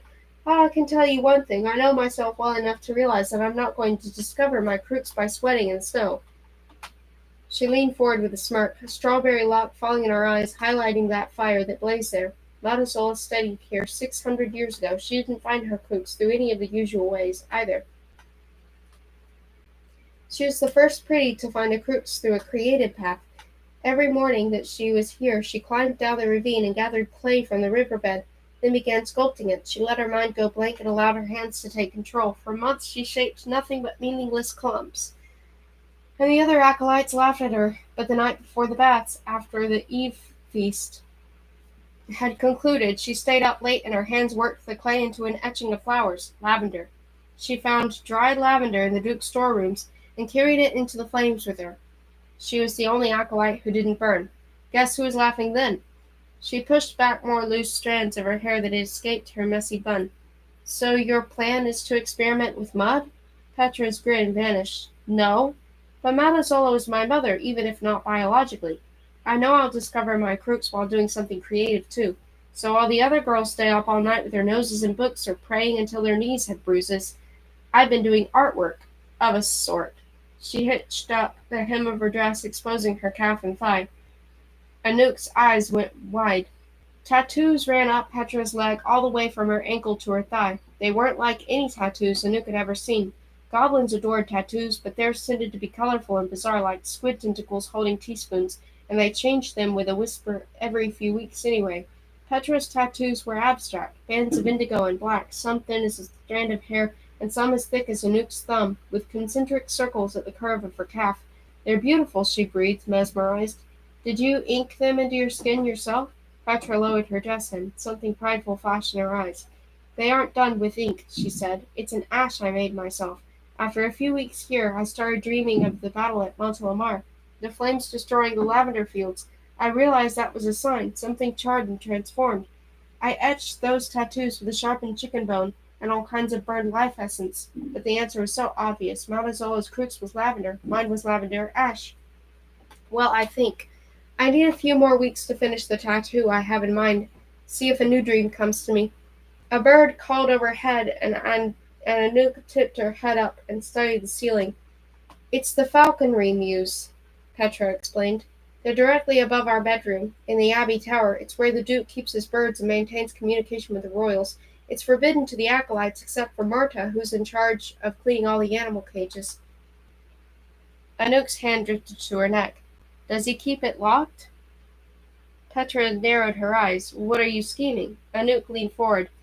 When he took my magic, he enchanted it into a ball of light that he trapped in a bell around Saint's neck. You said yourself that it's crazy to come here with only 6 weeks before the baths, but wouldn't it be crazy if I had my magic? But it wouldn't be crazy if I had my magic, that I could whisper a spell in the library that would show me my crooks. Petra didn't look convinced. Saint doesn't live in the mews with the other falcons. He has a stand in the Duke's chambers. They're never apart, not even when the Duke is sleeping. She tapped her chin. If he sleeps, he's always up roaming the halls with a book in his hand, even in the early hours of the morning. Anouk fiddled with her sweater sleeves, thinking. Petra nudged Anouk's knee with her toe. What's that gorgeous jacket of yours, the Faustine? I left it with Beau down in the cellar, so he'd at least have a familiar scent. Would it really be so dangerous for him to be loose? The Duke assured me he'd be eaten. Maybe. These woods are mysterious. Matazola told me thought she'd met her own double there, but it turned out to be some kind of mirror creature, and there are boys and girls made of snow. Anouk raised her eyebrows. I met Jack. You're lucky. Jack is the most tender-hearted of them. She reached out and squeezed Anouk's foot. The Duke put me in charge of filing. It's a nightmare of paperwork, but I have more free time than the others. I'll go down and visit Beau when I can. She yawned. Dieu, it must be 1 in the morning. You'd better sleep if you have to be up at dawn to make breakfast. Actually, it's been gruel for weeks. Anouk gave her a smile, not sure how to convey how glad she was that Petra was here. She peeled off the sweater and her layers of warm clothes, folded them, and put in the trunk at the foot of her bed, and changed into the loose cotton shifts that Esme had included in the sack of clean clothes. She closed the trunk. Her heart ached for her old room, the townhouse full of books, the closets full of beautiful clothes. She was about to climb into bed, but Mark's lid of the trunk caught her eye. Girls' names. There must have been hundreds, most of them so faded they were illegible. She grazed her fingers over the carvings. All the girls who have been here before us, Petra explained quietly, lying down on her own bed and pulling a blanket up to her chin. Most, if not all, of them dead now. A chill ruffled the hem of Anouk's nightgown. Vigo had warned her about the cottage. She pictured him at Castle Ides, playing checkers with goblins while drinking brandy, and something pulled taut in her chest. She considered opening the trunk again and taking out her mirror, checking one more time to see whether Luke was still a mouse or if Renard had kept his promise, but in such a small room it would be impossible to hide the mirror from Petra, and though she trusted Petra, she didn't trust the cottage. Who knew what spy holes might be in the walls of the room? What girls or falcons might be listening outside the door? She couldn't risk the Duke thinking that she still had the use of magic. She sat on the trunk, frowning. Anouk, Petra said in a serious tone. How are you going to fix your crooks with just a few weeks left? Anouk drew in a deep breath. Bo, Cricket, Luke, Hunter Black, they needed her to succeed. It wasn't just her own fate over the line. She glanced out the window, saw the moon high overhead. Esme showed me the library. Is it open all night? If there were a million possible ways for a girl to discover her crooks, then she'd better get started. She could try prayer, like Esme, or touch all the samples of life essences in the storerooms, or jog through the snow barefoot like Sam. But spells had always held a special place in her heart, as had the Silentium box. She might as well begin there. Petra made a face. You aren't seriously going to stay up all night. Tonight and every night, as long as it takes. She slid her feet into the coarse wool slippers she'd found by her bed, lit a candle, and headed for the library. Chapter 11.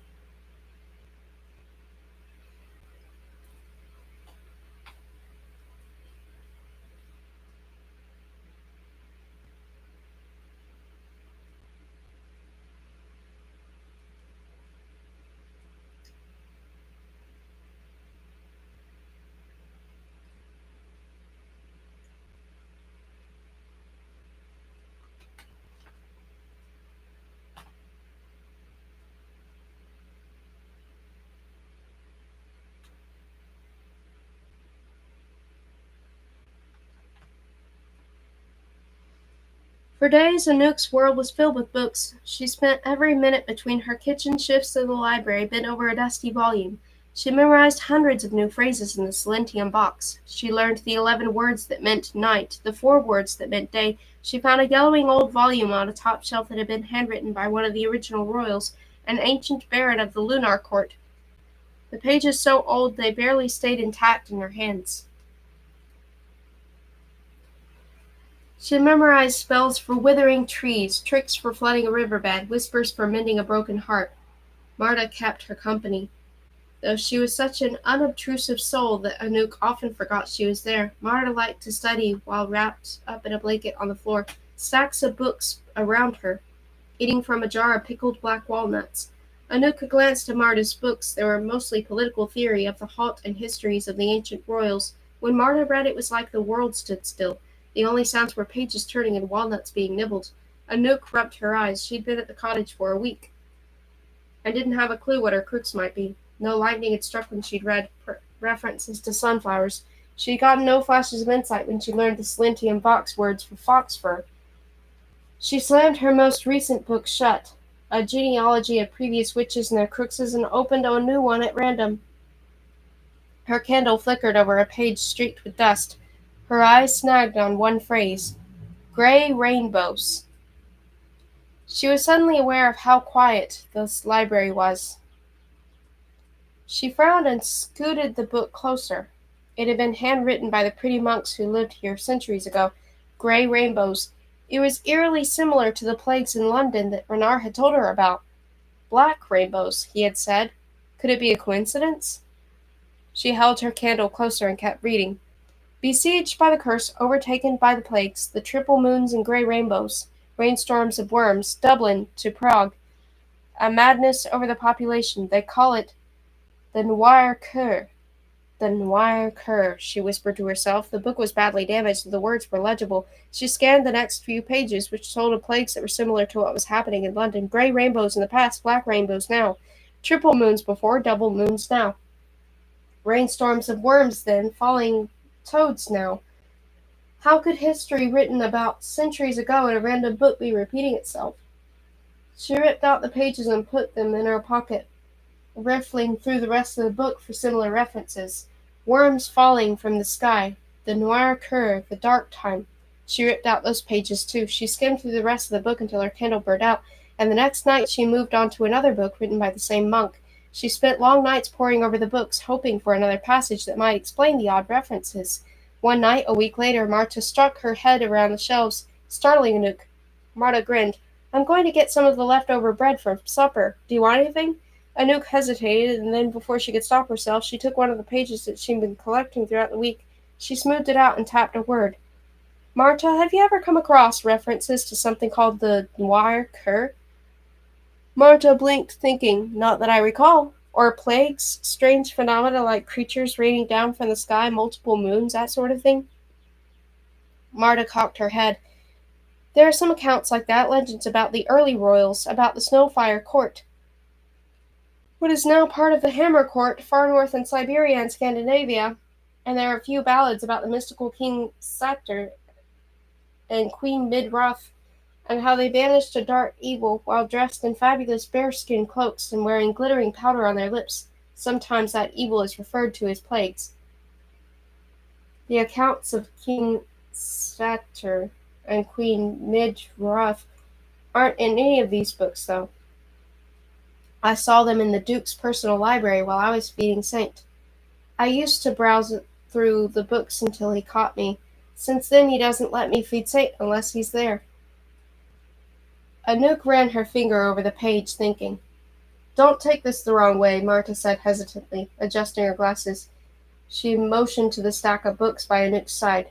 "But I don't think you're going to find your crooks through study. You've been at it for almost 2 weeks. If you're on the right path, you don't fall asleep with your face in a book." She motioned to a drool stain on Anouk's collar. Anouk wiped it away guiltily. Marta grinned.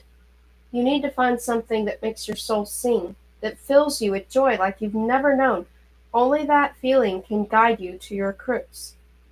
Anouk looked around at the dreary library, at the desiccated books and the cold stone floors, so different from Madame Vittoria's cozy library, with its overstuffed chairs.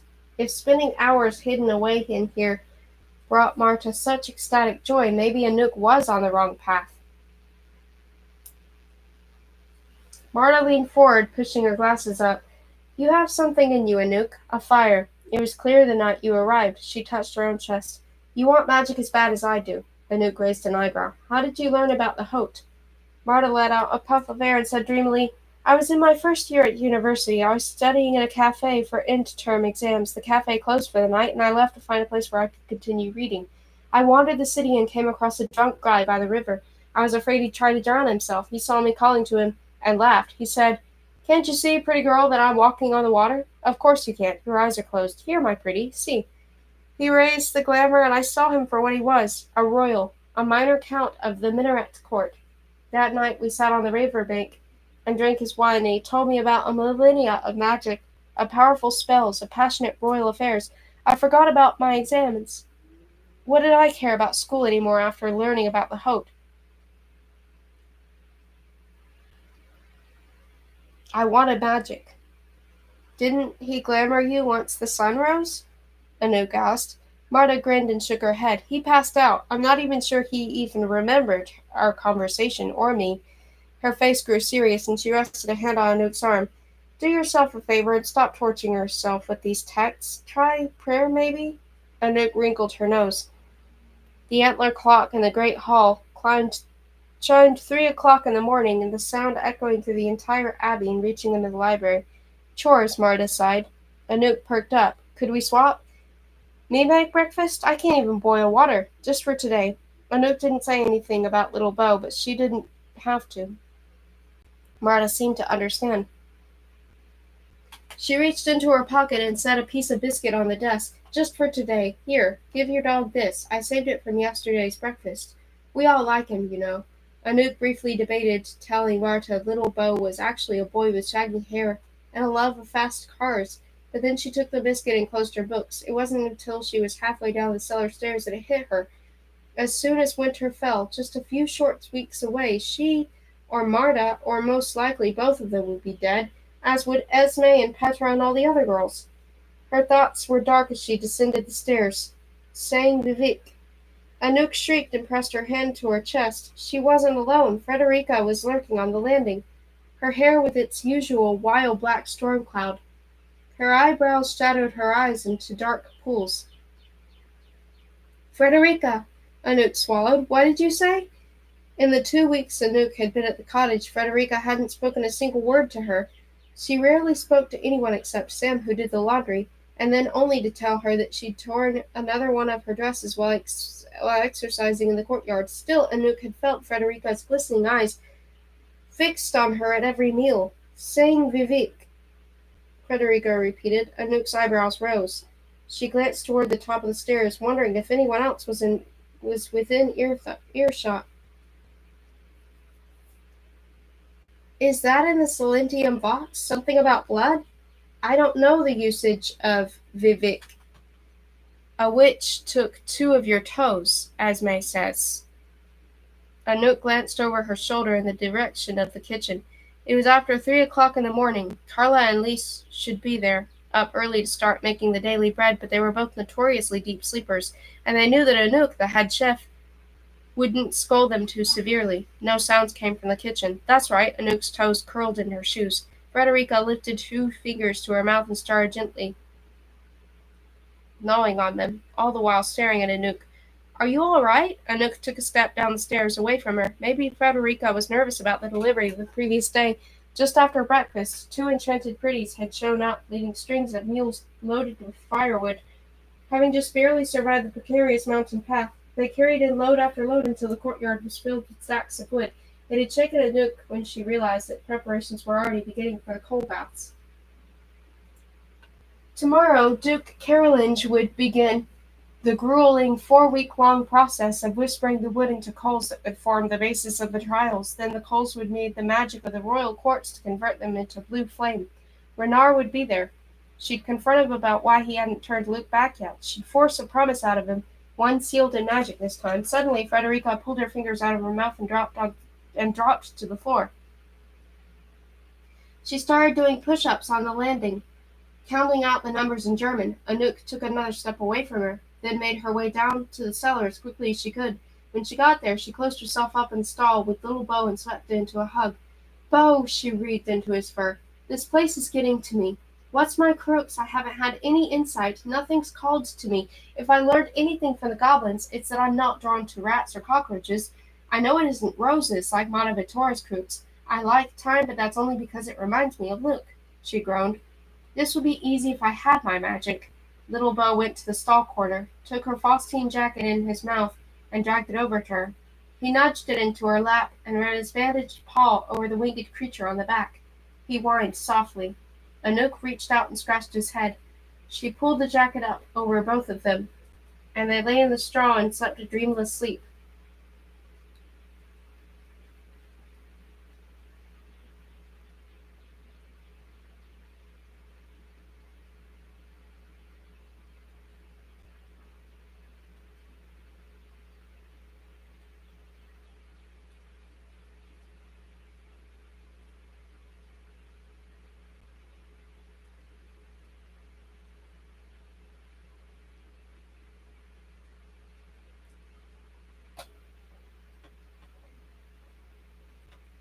Chapter 12. Late November bled into December, and every morning when Anouk passed through the glass-enclosed hallway outside the courtyard, on her way to prepare breakfast she saw Duke Carolinge whispering to the coals. At the break of dawn he would swallow a powder of rosemary and pine bark that he ground himself and then whisper into the piles of firewood. They sparked and smoked. Day after day Anouk watched the wood transform from fresh-cut logs into chunks of blackened charcoal, reducing more and more until they were each the size of her fist. More mules arrived, carrying supplies for the coming royals and the eve feast, crates of fine wine, silk linens for the guest rooms on the upper floors, truffles and lavender soap and argan oil until the cottage's normally sparse pantry was bursting with exotic treats. She did her best to find time to visit Little Bo. She kept her distance from Frederica, who'd taken to stalking behind her around the abbey like a shadow. She checked Renard's mirror obsessively, growing more worried as each day passed and Luke remained a mouse. It occurred to her that maybe the plagues in London were part of the reason why Renard hadn't held up his side of the bargain. What if he'd managed to get into the city on his own? What if he'd already faced the Coven of Oxford without her? She found herself worried for his safety, and that made her worry for her own safety, sanity.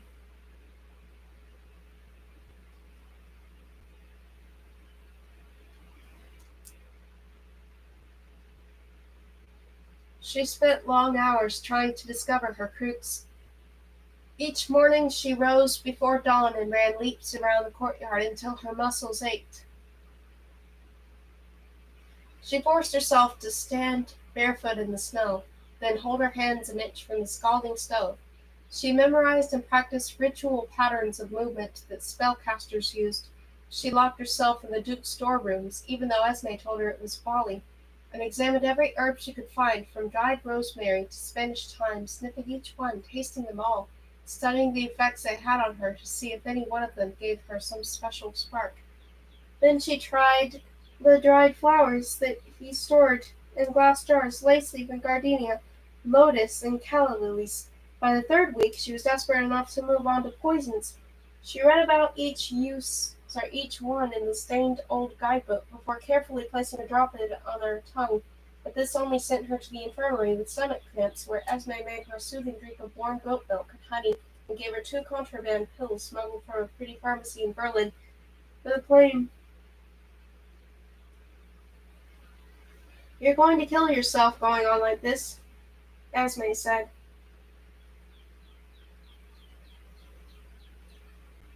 handing her the warm milk. "If you have a death wish, the bats will take care of that for you." Anouk gulped down the glass of milk and wiped her mouth with the back of her hand. "I have to find my crooks. The bats are in 2 weeks. Some pretties came this morning on the mountain path with a delivery of fresh pears. The royals are practically on their way." She thought of Prince Renard and felt a stab of pain again. What if he'd given up on her? She bent over and threw up. Esme grabbed the bucket just in time. "You need to speak with the Duke," Esme said. "I don't trust him." Esme hesitated. "Yesterday the Duke asked me, pointedly, to carry a load of bandages down to Sam in the laundry room. A bunch of bloody towels spilled out. Frederica cuts herself a lot while exercising. The blood stain on one of them formed a ring around a perfect circle of white fabric. There was a glint in her eye. I felt like I'd hit my head.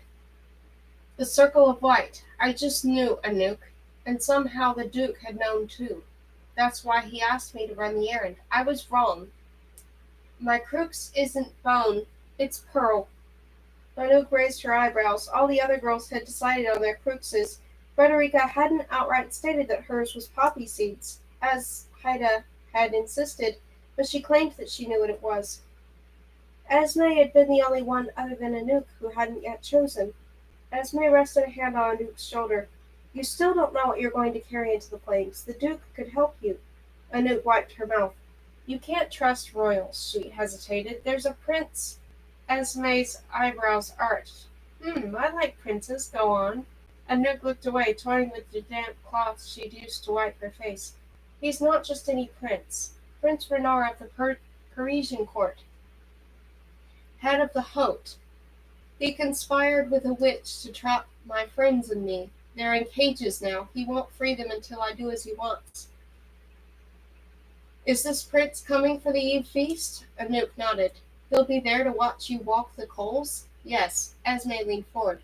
"Then you'd better walk into those coals the strongest beastie in the world, and walk out of them even stronger, the most powerful witch any royal, even your prince, has ever seen."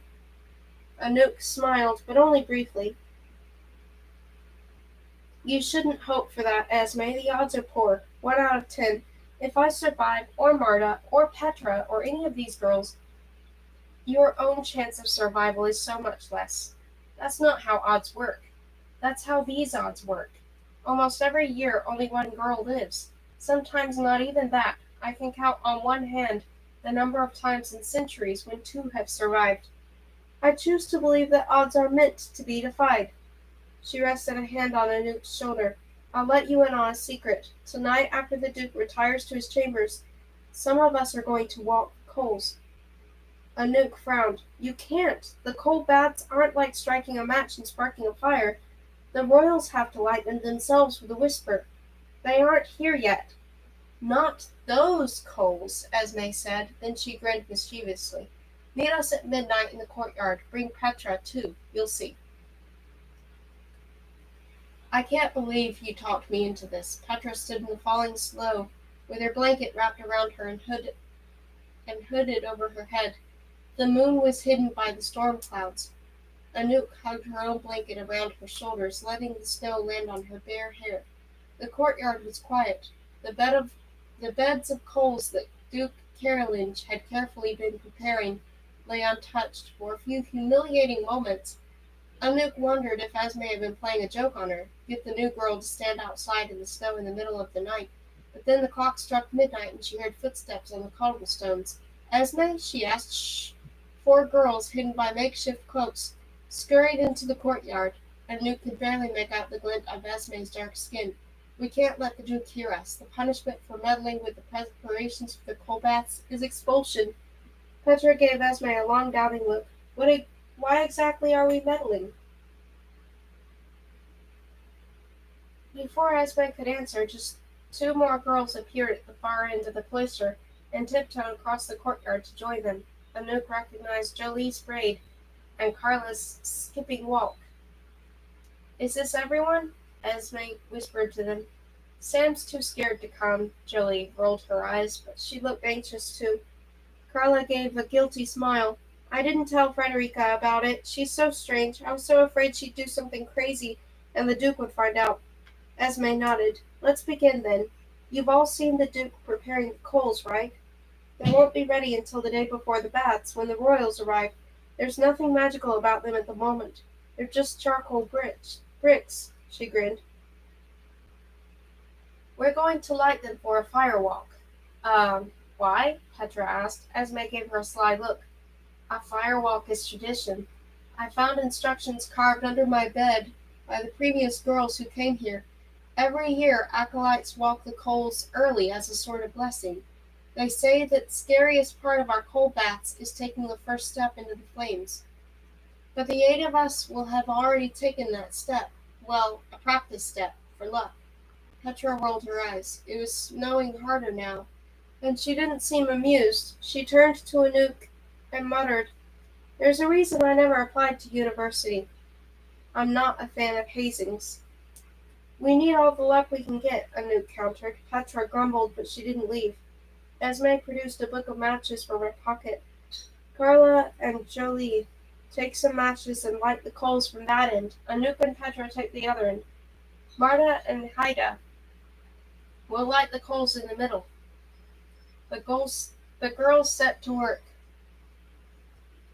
Anouk held a flame to the nearest blackened chunk of wood, and Petra crouched by the bed of coals and poked them with a hemlock branch to stir the embers.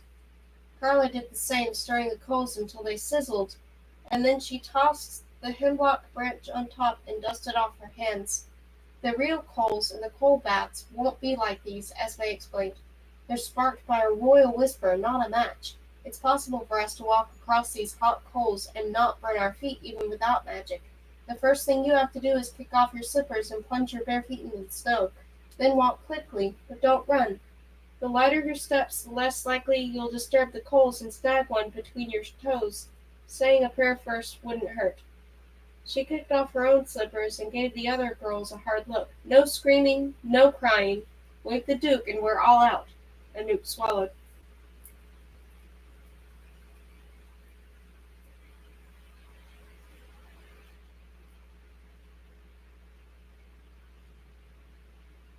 You first, Anouk, Esme said. In the real baths, we go in the order of height. But I'm making the rules here, and it's last to arrive, first to firewalk. Anouk didn't move. All of them stared at the live coals. No one else seemed inclined to step forward either. Heat rolled off the coals in waves. Anouk followed the wavering bands of air upward past the falconry mews. She nearly jumped when she saw a face framed in the window, Frederica. A chill spread over her. She nudged the others and nodded toward the window. "We have an audience." Haida shrugged it off. Frederica wouldn't tell the Duke. Even if she did, he'd just think she was crazy.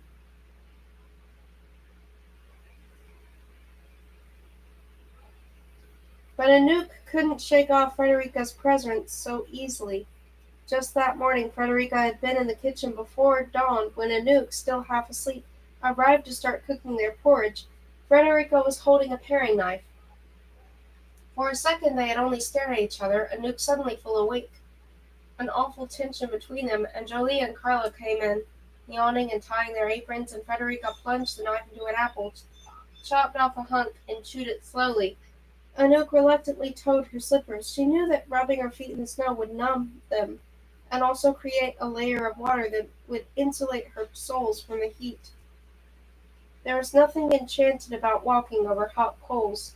This was a poor substitute for magic, and only made her miss the real thing fiercely. She lifted her foot, felt a wave of heat, and winced. Even if it wasn't magic, it was still dangerous. But if she couldn't walk across plain coals, how could she walk across enchanted ones?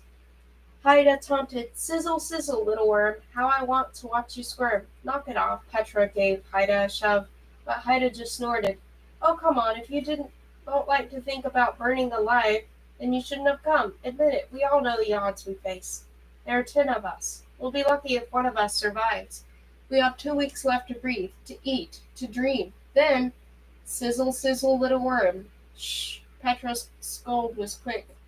"What are you, a poet now? Don't say that. More than one of us could make it. There could be 2 survivors." She glanced at Anouk. "It's happened before." "Yes, once in the last 50 trials," Lise put in. Esme rested a hand on Anouk's shoulder. "You're the only one who hasn't decided on her crux, Anouk. Some witches say that it was during the firewalk that it came to them like a flash of lightning. This could be your chance. It could be her only chance." Anouk tossed aside her blanket and stepped onto the coals. They hissed as they burned off the wet snow that had been giving her feet a small bit of protection. Heat radiated upward around her. She clenched her jaw and took another step. Miraculously, she didn't burn. The coals felt rough beneath her feet, hot but not scalding. She walked with quick, light steps.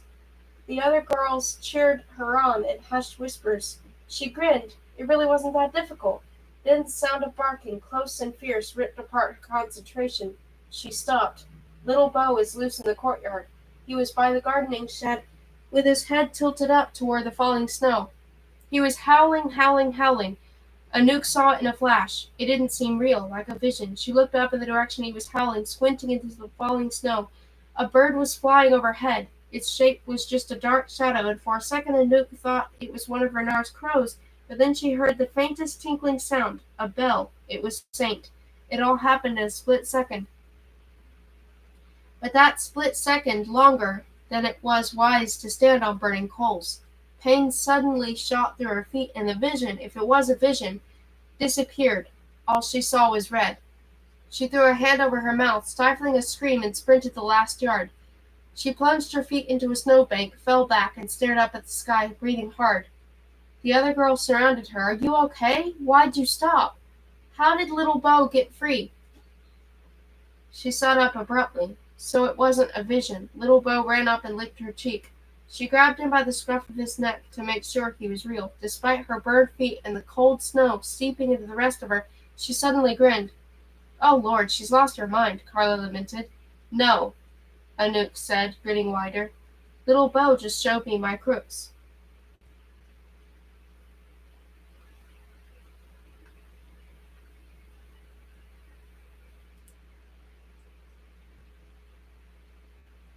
Chapter 13.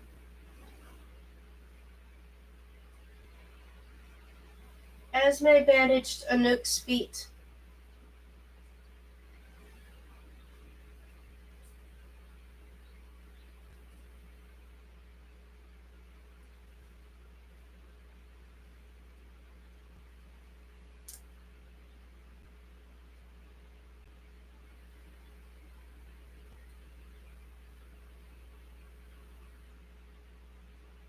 Petra helped her hobble up to bed, but even with their ministrations, it was 10 days before Anouk could walk again.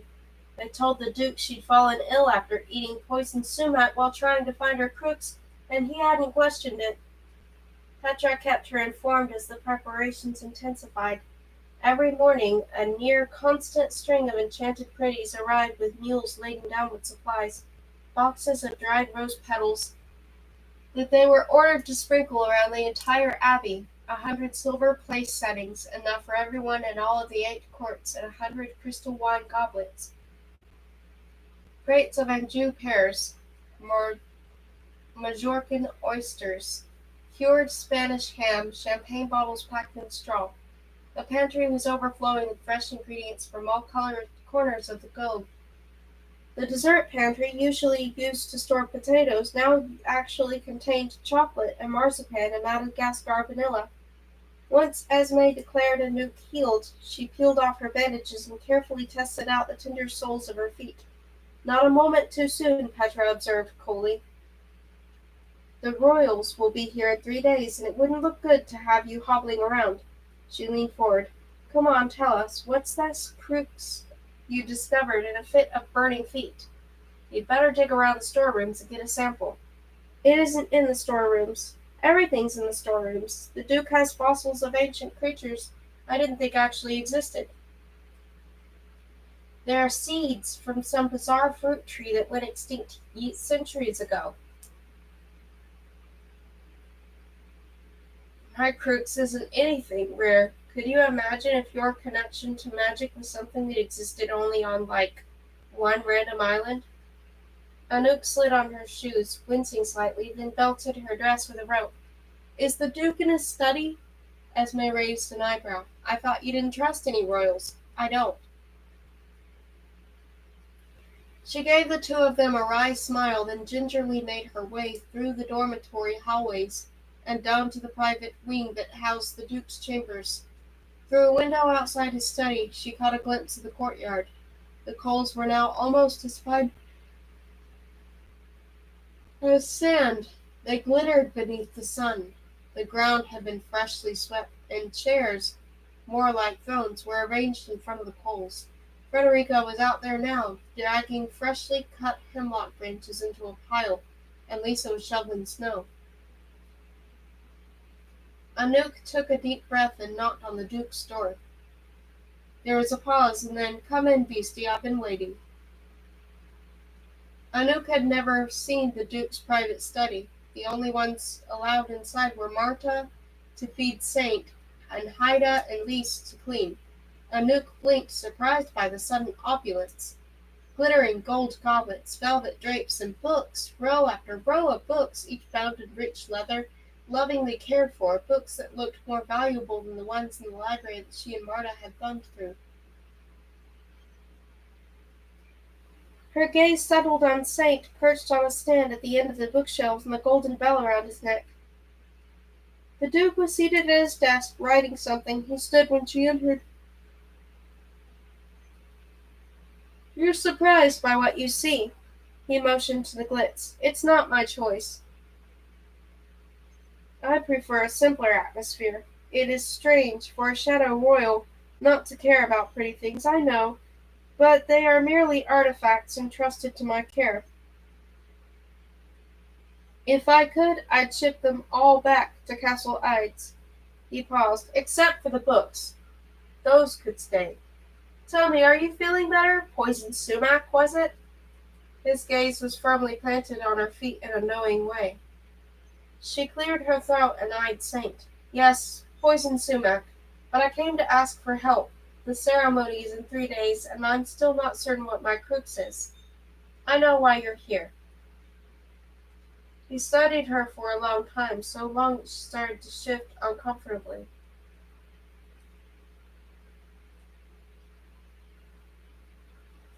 And then he sighed and rubbed the bridge of his nose. Sooner or later, every acolyte comes for help. Had Petra come?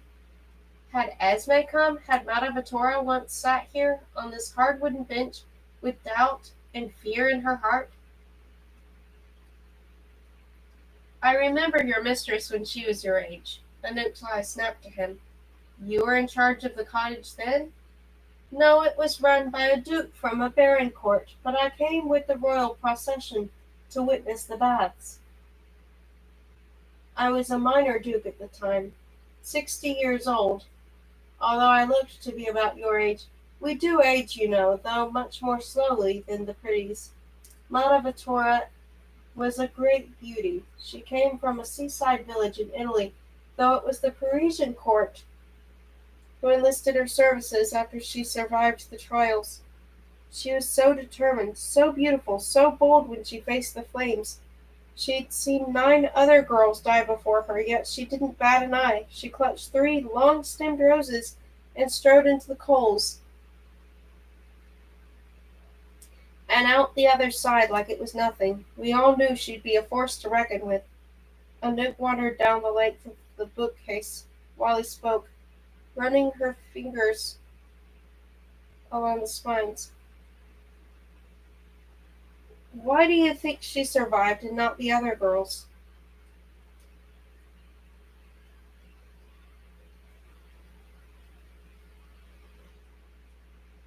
The simple answer is that she found her true crooks.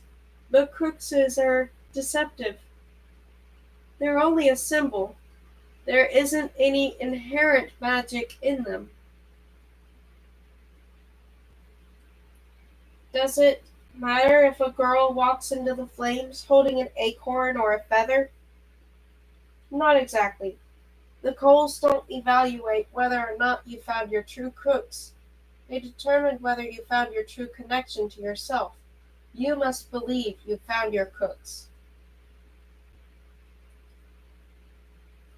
Anouk reached the end of the bookshelf. Saint's perch was just a few feet away. The falcon was hooded and asleep, as best she could tell. The bells sparkled in the light of the study. She wasn't a kind person, Anouk said. Heavens, no, she was a monster even as a young pretty. But the Coles didn't care if a girl was good or bad. He motioned to the book she was inspecting. These volumes were written by the original royals. They deal with the morality of magic. A complicated thing. It isn't like the morality of the pretty world. Magic doesn't reward one for good deeds, and it doesn't punish one for being bad. It's far more complex than that. It could take 10 lifetimes to understand it. She saw Saint out of the corner of her eye. You've read them all? Each one 100 times. She glanced at the door anxiously. She needed to stall for some time. She blurted out,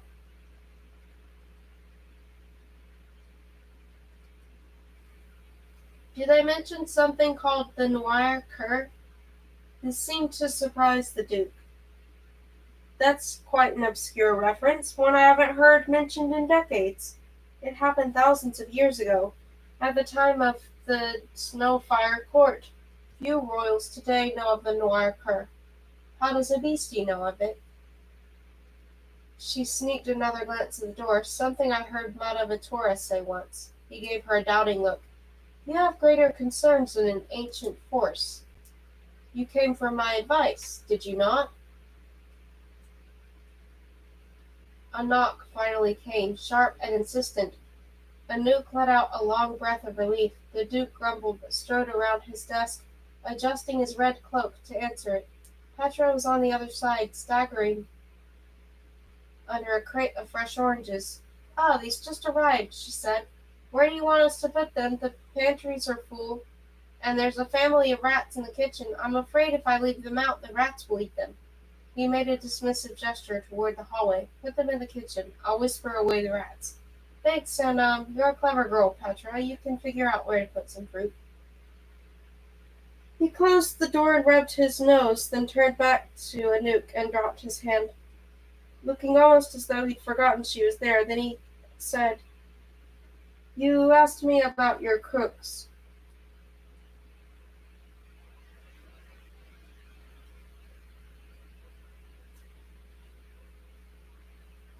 Anouk's hands were deep in her apron pockets. "Yes, I thought that because I'm not a pretty, my crooks might be different. Something unique to a beastie. Maybe a bit of Beau's fur?" She couldn't read the odd expression he gave her, but after a long time he took off his glasses. It sounds like you don't need my advice after all. He opened the door, clearly dismissing her. She was all too happy to hurry out. She ran to the cellar, taking the stairs as fast as her tender feet could handle, and threw open the door to little Beau's cell, wrapped her arms around the dog. He sniffed in her pocket, and she took out the bell she'd stolen while Petra distracted the Duke. I made a fake bell out of an old brass cup in the kitchen, she told him. I put that around Saint's neck instead of this one. We have to hope the Duke doesn't notice before the baths. In the faint light of the cellar, the bell glowed with soft green light. Little Beau let out a low whine. Anouk sighed. As tempted as she was to swallow it down to regain her magic, the Duke would know instantly that she'd broken the rules. Besides, Renard had made it clear that magic wouldn't protect her for the cold baths. Everyone else's crooks is something from the pretty world, she mused, but I'm not of the pretty world, so why would my crooks be? My crooks is of the Hote. It's something magic. She carefully stowed the bell in her pocket, then clipped off a little bit of little Beau's fur and tied it with thread. She would use it as a fake crooks. Little Beau nosed her jacket again and looked at her with big eyes, letting out a heavy breath.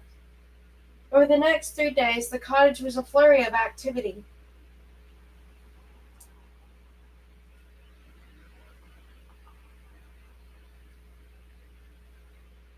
Anouk barely knew when it was day and when it was night. The royal procession was due to arrive at any moment, and the acolytes were kept busy preparing the guest rooms with fresh linens and sprinkling the requested rose petals everywhere. Anouk stayed in the kitchen with Carla and Jolie, organizing the new ingredients and planning a menu that would please 8 courts of royals from across the near realms. She baked star anise croissants and pain au raisins. She selected a triple cremeux de citron for the cheese course, and planned a winter salad with buttermilk dressing, began slow braising the pork, set out the quail to thaw, selected Brussels sprouts and pancetta to go with the salmon they were keeping on ice, and the desserts.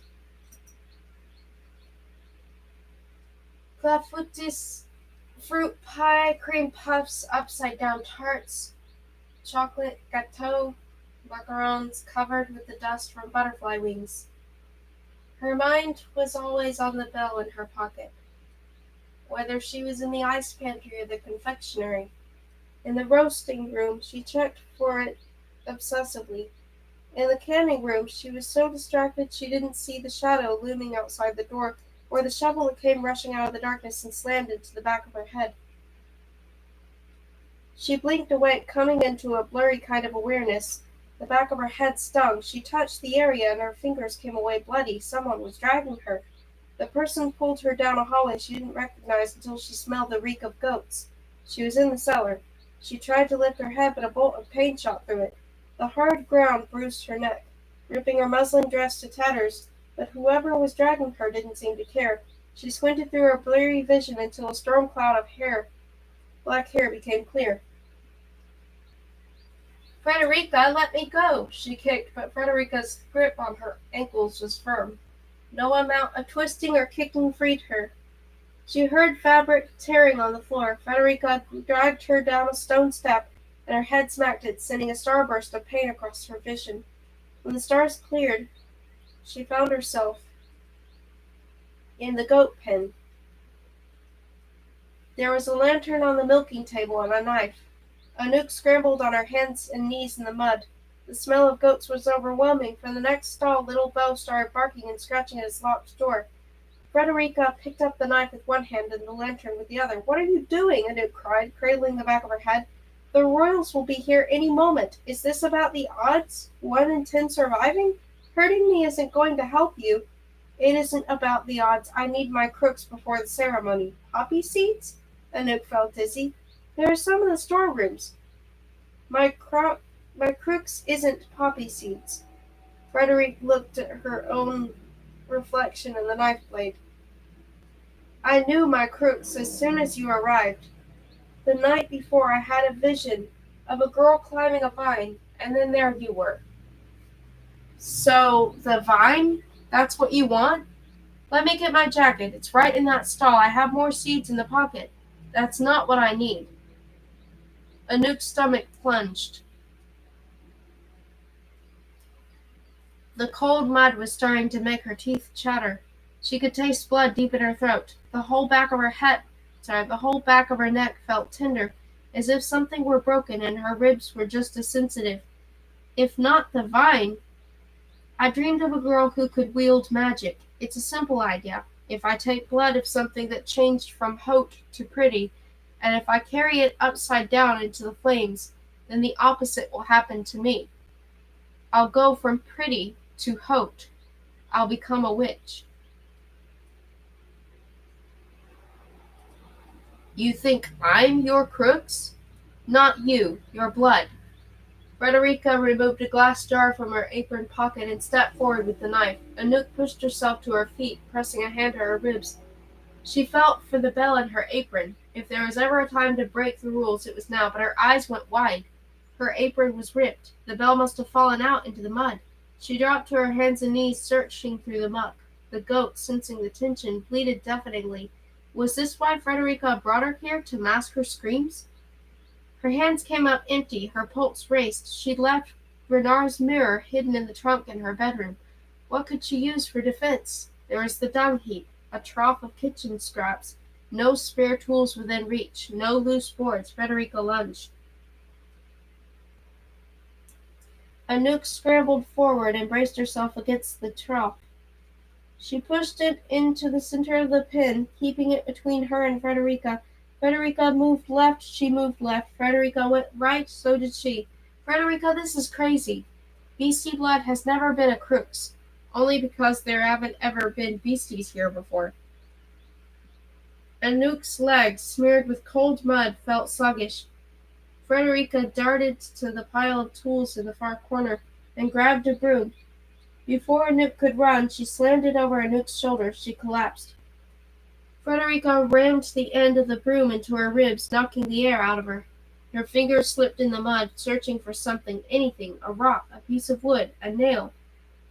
Frederica slammed the broomstick down again. Anouk felt hot tears in her eyes. They mixed with the blood and mud in her mouth.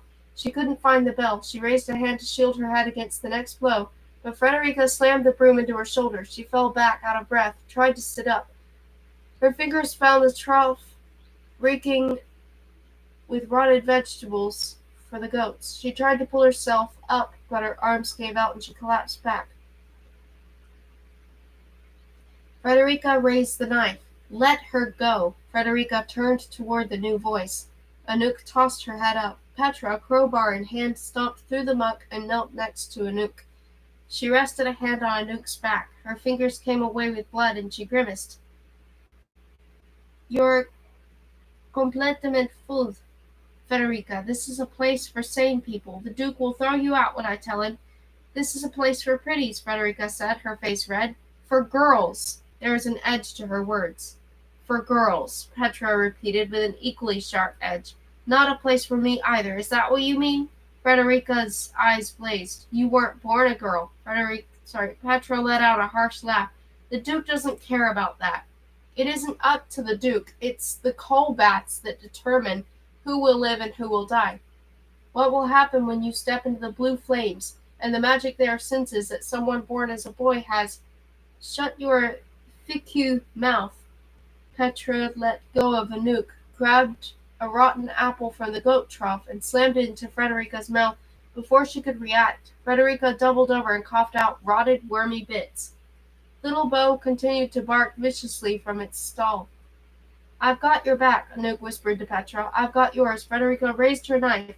Anouk grabbed a shovel from the tool pile in the corner and a pitchfork for Petra. A rumble began in the coal chute. Though no coal had been delivered to the Abbey in decades, all three of them whipped around. Something from outside was coming in with the sound of a frantic movement and cries. Before anyone could close the coal chute door, a storm of wings rushed in. Birds! There must have been hundreds. Crows, ravens, falcons, even a few owls, their eyes round and yellow. Anouk clutched the shovel. shovel, staring, transfixed. The birds circled the goat pen, flapping their sharp wings, calling their deafening cries. Frederica ducked to cover her head, and then as soon as they'd come the birds circled and poured out through the coal chute again, leaving the goat pen in a thunderous silence. Anouk dared to raise her head again. The sound of the calling came from high above, and they looked upward. They'd moved on to the courtyard, Petra said, tracing the sound from room to room overhead. And there, now it sounds like they've moved to the great hall.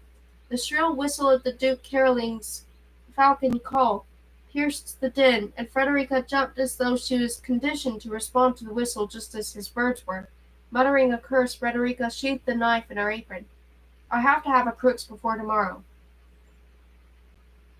Petra, blood trickling from her lip, waved her toward the stairs, where there will be no murder today, so va se faire foot. Frederica gave them a long, unreadable look, then turned and climbed the stairs. Petra snorted. Anouk fell to her knees, dug through the mud, and sighed in relief as her fingers at last closed around something small and hard. She wiped it on her apron. The bell. What's that? Petra asked. Nothing. She pushed herself to her feet. Those crows, she coughed. I recognize them. They belong to Renard. What does that mean? The royals are here. Petra cocked an eyebrow. From Paris? Anouk shook her head. From all the realms.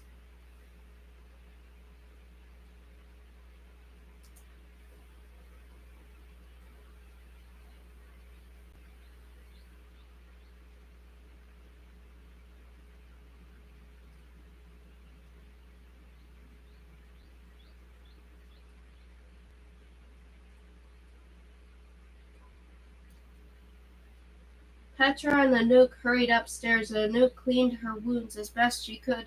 Fortunately, the gash at the back of her head had stopped bleeding. They washed off the mud and changed clothes, and then found the rest of the acolytes gathered in the enclosed cloister to watch the royals' arrival, their breath fogging the glass.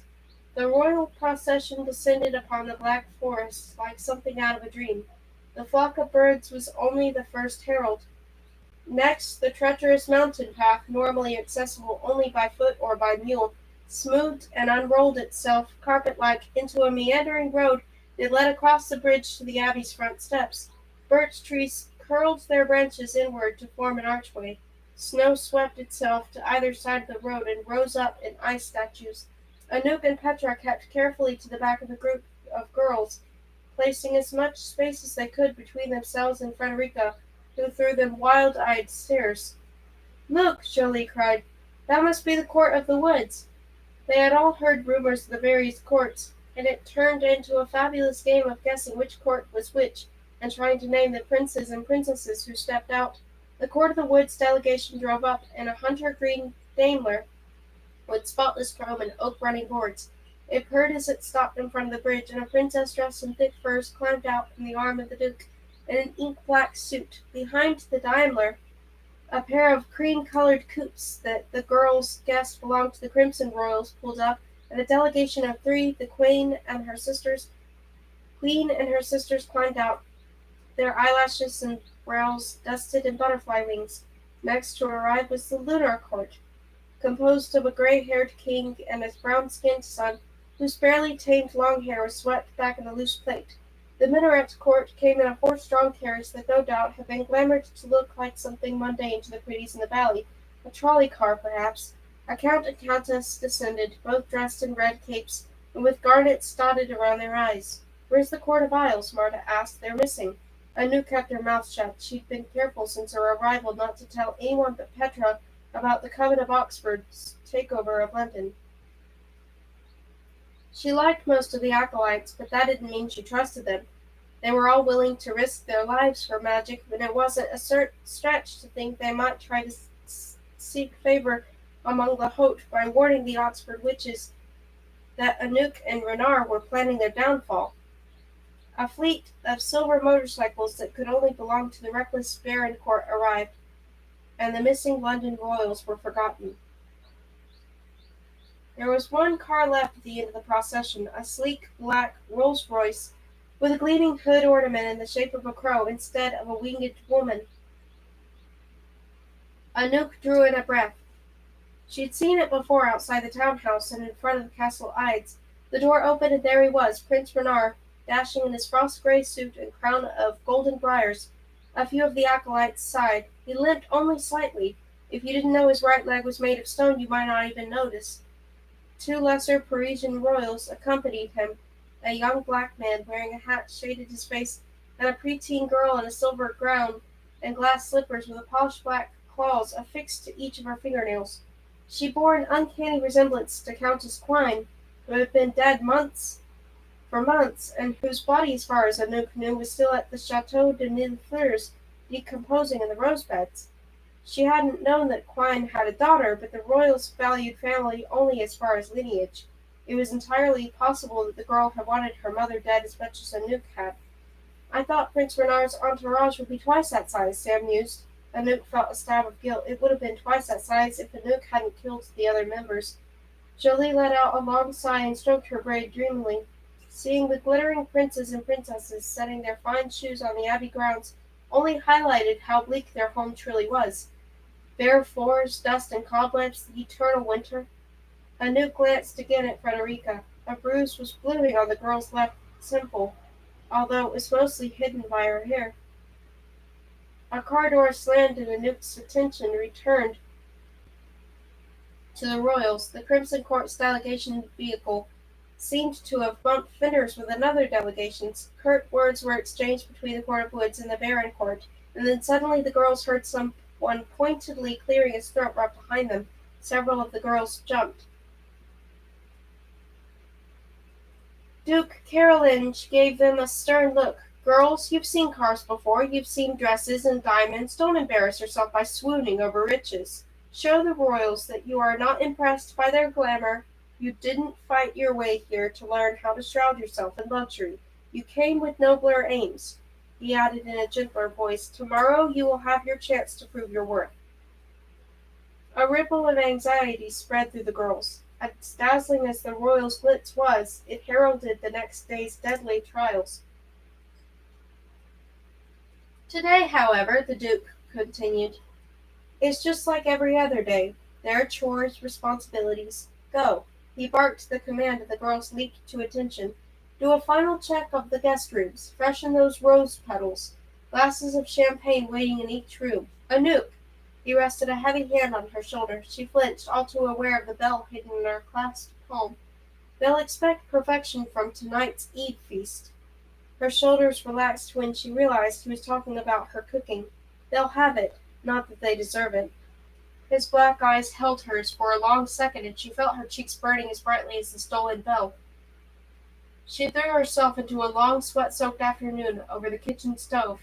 Sam and Carla were abuzz with gossip as they helped her chop and peel. They discussed which royal lady wore the loveliest dress, which had the most enviable shoes, which young men they'd sneak into a closet with. If anyone knew about Frederica's attack that morning into the goat pen, it was forgotten, eclipsed by the royals' arrival. While preparing the courses, Anouk stole glimpses out the kitchen windows, but she never caught sight of Renard. He was likely in one of the elegant upper chambers with the other guests, sipping something sweet, speculating about which girl might survive the baths. She wondered if he'd told the other royals about her, the beastly girl he'd bargained with, or if their deal was a secret. While the souffle was baking, she grabbed the leftover ham scraps and stole away to visit Little Bo. When she reached the bottom stair, she made out a figure kneeling in the mud in front of Little Bo's stall. She slowed, uncertain, the memory of Frederica's ambush that morning still fresh. She grabbed one of the shovels, but from the clothes she could tell that the person was a royal. He was whispering something too low for her to hear. She curled her fingers around the shovel handle. If he tried to hurt Little Bo, excuse me, monsieur. Her words were hard. The man turned. She couldn't see his face in the shadows, but she recognized the hat. It was the Baron who'd arrived with Renard. He took a step into the lamplight.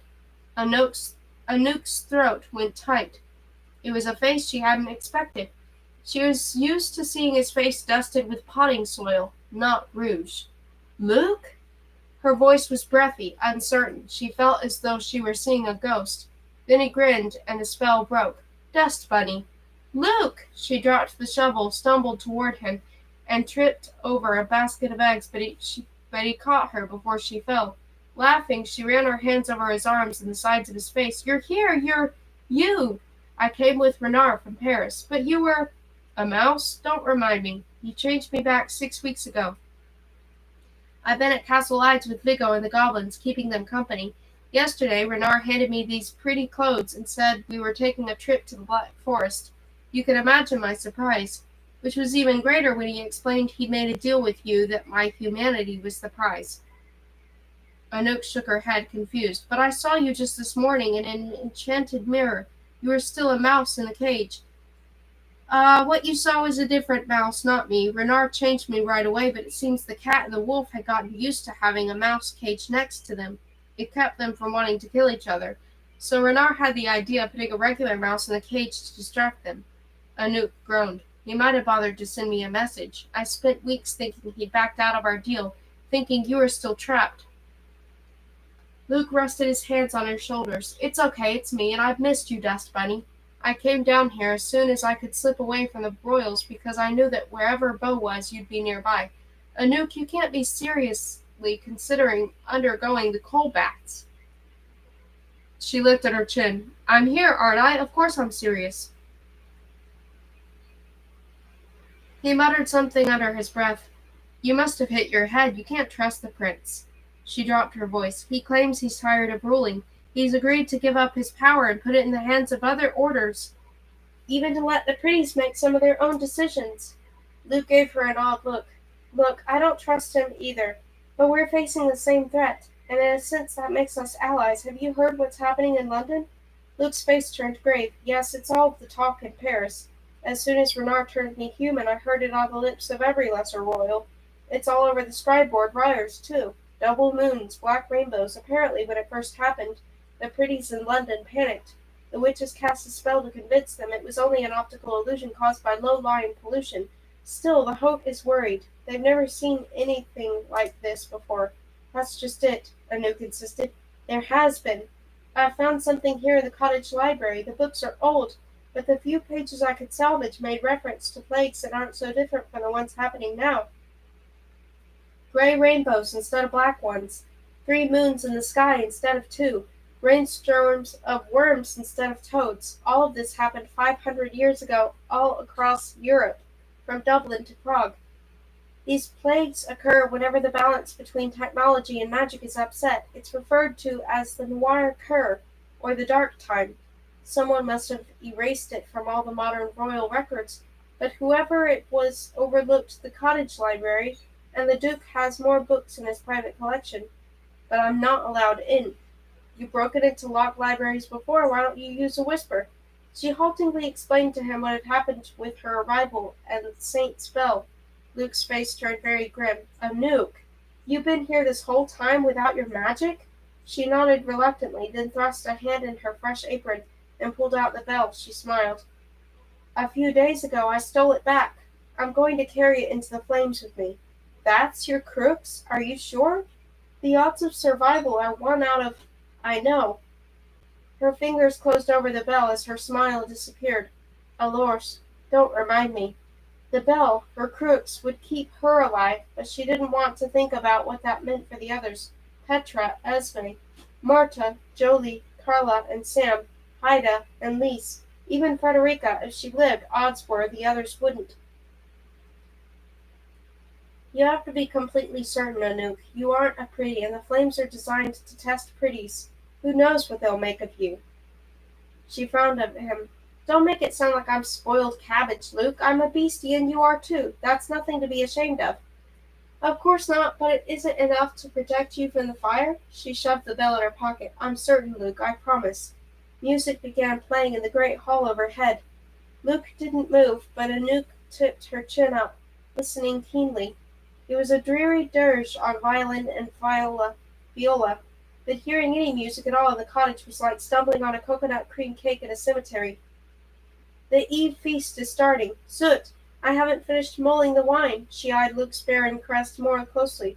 No one knows you're a beastie? He adjusted his hat. Not a bad disguise, eh?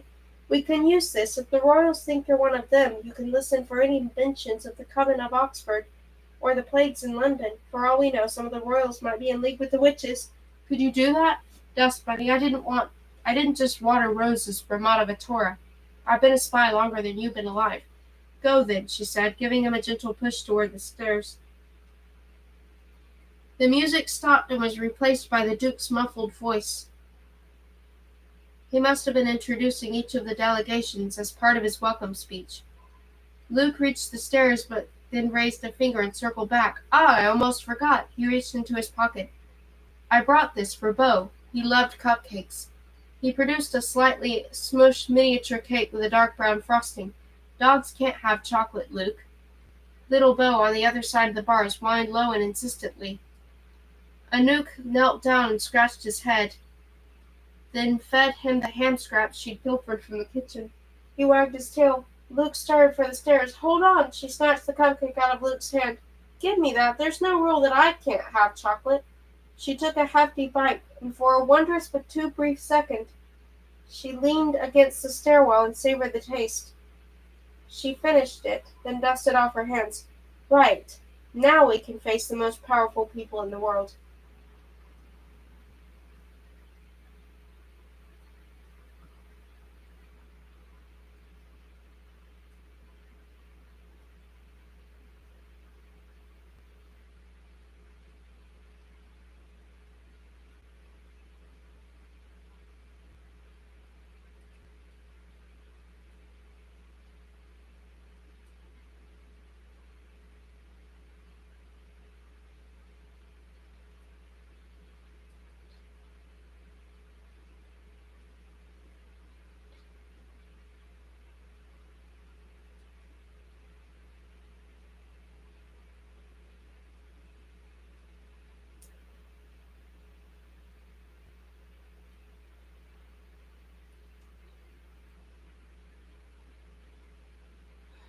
Chapter 15.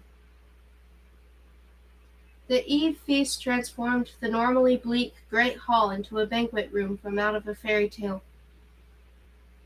In lieu of musicians, royals summoned music from the elements, piano from the snow hitting the windows, timpani from the stones made up the church walls, violin from the flames licking the hearth. Delicious smells rose from the serving dishes Anouk and Jolie and Carly had brought out from the kitchen, cinnamon and pineapple, orange and nutmeg. The twin dining tables, so rough-hewn that the girls got splinters while eating their porridge, were now draped in shimmering gold lace that caught the candlelight. The royal's soft chatter, flowing in and out of a dozen earthly and magical languages, was pierced by laughter. The antler clock in the nave had changed its carvings to show directions of fir balls and stags.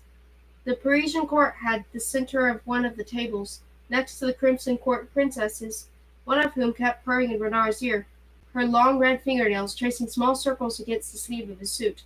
On Renard's other side, Quine's daughter sipped watered-down wine, looking bored, waving a black-clawed finger in and out of the candle flame before her. Luke was seated across from Renard, next to a trio of empty places that should have belonged to the Court of Isles from London and that was marked with their crest of obsidian and diasporite. This makes me think of your story, Anouk whispered in Luke's ear as she served him a fat slice of blackberry pie. The Northland Maidens. He raised an eyebrow. The Northland Maidens was a tale of 7 beautiful girls selected each year by the village priestess in a land where the sun never set. There was a grand feast in the girls' honor with plum wine and venison steaks, the lion's share of the village's winter food stores. The girls' cheeks and shoulders were dusted with tinted sugar, and they were draped in garlands of fur. The villagers took turns serving them. At the end of the feast, the 7 girls were thrown into the sea with the appease the ancient gods. Luke's dessert fork hovered over the pie. That's a bleak comparison, Dust Bunny. Anouk nodded toward the other acolytes serving the royals wine and dessert. But accurate. Tonight a feast, tomorrow some of us will be dead. Bitterness filled her mouth, and she swiped the fork from his hand and stole a bit of pie. The taste of dark berries and butter lingered on her tongue. At least in the story, the maidens were the guests of honor at the feast. They didn't have to be the servants. She jerked her chin at the crimson princess flirting with Renard. Do you think they suspect they're dining with A beastie? You think they'd all be sitting here if they did? He took the fork back from her pointedly and dropped his voice even more. Listen, do you really believe Renard will give all this up? This glamour? This power? Across the table, the princess kept purring in Renard's ear. A drunken smile teased the corner of his lips, but it didn't match the sober look in his eyes. I think there could be more to the prince than we know, she said noncommittally. In truth, the pie was sitting like a heavy stone in the pit of her stomach. The feast did feel eerily similar to one for the ill-fated Northland maidens. The end of the feast didn't mean certain death in a watery grave to appease ancient gods, but still her odds weren't good. Then again, when had her odds ever been good? She'd defied the odds countless times. She'd survived Montezola's machinations. She'd battled topiary soldiers and marble ladies. She'd faced a frozen death in the Black Forest and lived. She touched the outside of her dress, feeling the lump of the bell for reassurance. She became aware of a sense of being watched. Across the table, the prince and princess with the red nails was entwining her fingers with Renard's, whispering something into his ear, but Renard's eyes were fixed on Anouk. She tipped up her chin, but put plates and cutlery on a silver tray and took it back to the kitchen. She could still feel his eyes on her back. Was he also thinking of the unlikely odds, wondering if he'd placed his bet on a poor choice? Her mind was so absorbed with the story of the 7 sacrificed girls that she didn't register the sound of shoes scuffling in the ground as she passed the confectionery. She squeaked as 2 hands tugged her into the dark pantry and shut the door behind her. The silver tray slipped from her hands, and she cringed, awaiting the crash of broken plates and cutlery. But there was only silence. And then, Insidier flame. The voice was like crackling coals, a voice she knew. A flame sputtered to life in the palm of Prince Renard's hand. It threw back the shadows and lit up both their faces as well as the shelves, normally bare but now laden with chocolate bars and flour sacks and tins of marzipan. She glanced down. The silver tray, with its spilled plates and cutlery, floated 6 inches from the floor. "Mégale douce," he whispered, and the silver objects rested themselves on the ground as quietly as an exhale. Anouk realized she had been holding her breath. "That's a pretty trick," she said in a low enough voice that they wouldn't be overheard. The flame lit up a smear of pastel blue on his bottom lip, the powder he'd swallowed to cast the whisper. On instinct, she reached up and wiped it away. His head turned slightly, following her finger. She jerked back her hand. "You had powder on your lips. It was bothering me," she swallowed. "Always the maid, I guess." Her cheeks were warming. She started to pick up the fallen tray, but to her surprise, he cupped her chin and smoothed his thumb over her own bottom lip. "And you have pie on yours." He licked the smear of blackberry pie off his thumb. "It doesn't bother me." For a moment Anouk was caught in the spell of aroma surrounding them, spices and peppermint and warm flaky crust, smells that she'd missed. Hard to believe that just steps away were the cold dreary hallways of the Abbey. She cleared her throat. "And why exactly have you abducted me to the dessert pantry?" His teasing eyebrow fell and the look in his eyes grew serious. "Luke told me you found information about the coven." Curls of frigid air were drifting in from a crack in the door. Anouk shivered, wishing she could regain the spell of simpler times, warm, sugary delights. Not about the coven exactly, but about the source of their magic. The Noir Cur. Have you heard of it? He shook his head, then stopped as if he were remembering something from centuries ago. Maybe. It's an ancient time, the dark time, when plagues like what's happening today were common, when the balance between magic and early forms of technology was even more unstable than it is now. The Duke has books about it in his private library. Tomorrow everyone will be distracted during the coal bath trials. You and I can't go missing. Our absence would be noticed, but not Luke's. No one's even looked hard enough to realize he's a beastie who dressed up as a baron. He could break into the Duke's library and steal the other references to the Noir Cur. If we can figure out the source of the coven's magic, maybe we can stop it." Renard nodded. "Good. but he hovered near the jars of caramel, looking as though he had something else to say. He favored his right leg slightly. The cold air bit at Anouk's bare heels. "What is it?" He tipped his head toward her and said quietly, "Luke said you lost your magic." She sucked in a sharp breath. "It was taken. Regardless, it's a problem. It changes things." He paused and then confessed, "I don't think you should undergo the baths tomorrow. It's too much of a risk." "Don't worry, I have it back, in a sense. It's my crux, in the form of a bell. I'm going to carry it into the flames in the morning." He studied her carefully. "Are you sure?" She gave him a hard look. "Is this just you trying to get out of our deal? Luke in exchange for Vigo and the goblins? Hunter Black when I become a witch? Cricket for marrying you? I've kept up my side so far. The other beasties, Anouk, forget the other beasties. You can have Hunter Black. You can have Cricket. Come back with me now and I'll change them before your eyes. Our bargain is just a silly game. Don't you see that? I'll concede if it means you don't risk killing yourself." When she stared at him blankly, he added, "Every girl thinks she's found her crux. Every girl has some vision or dream. Every girl steps into the flames thinking she'll be the one to walk out the other side. You say you're sure, but you can't truly know." The smell of cinnamon was starting to burn her throat. She rested a hand on her chest, taking slow, deep breaths. "What about the Coven of Oxford?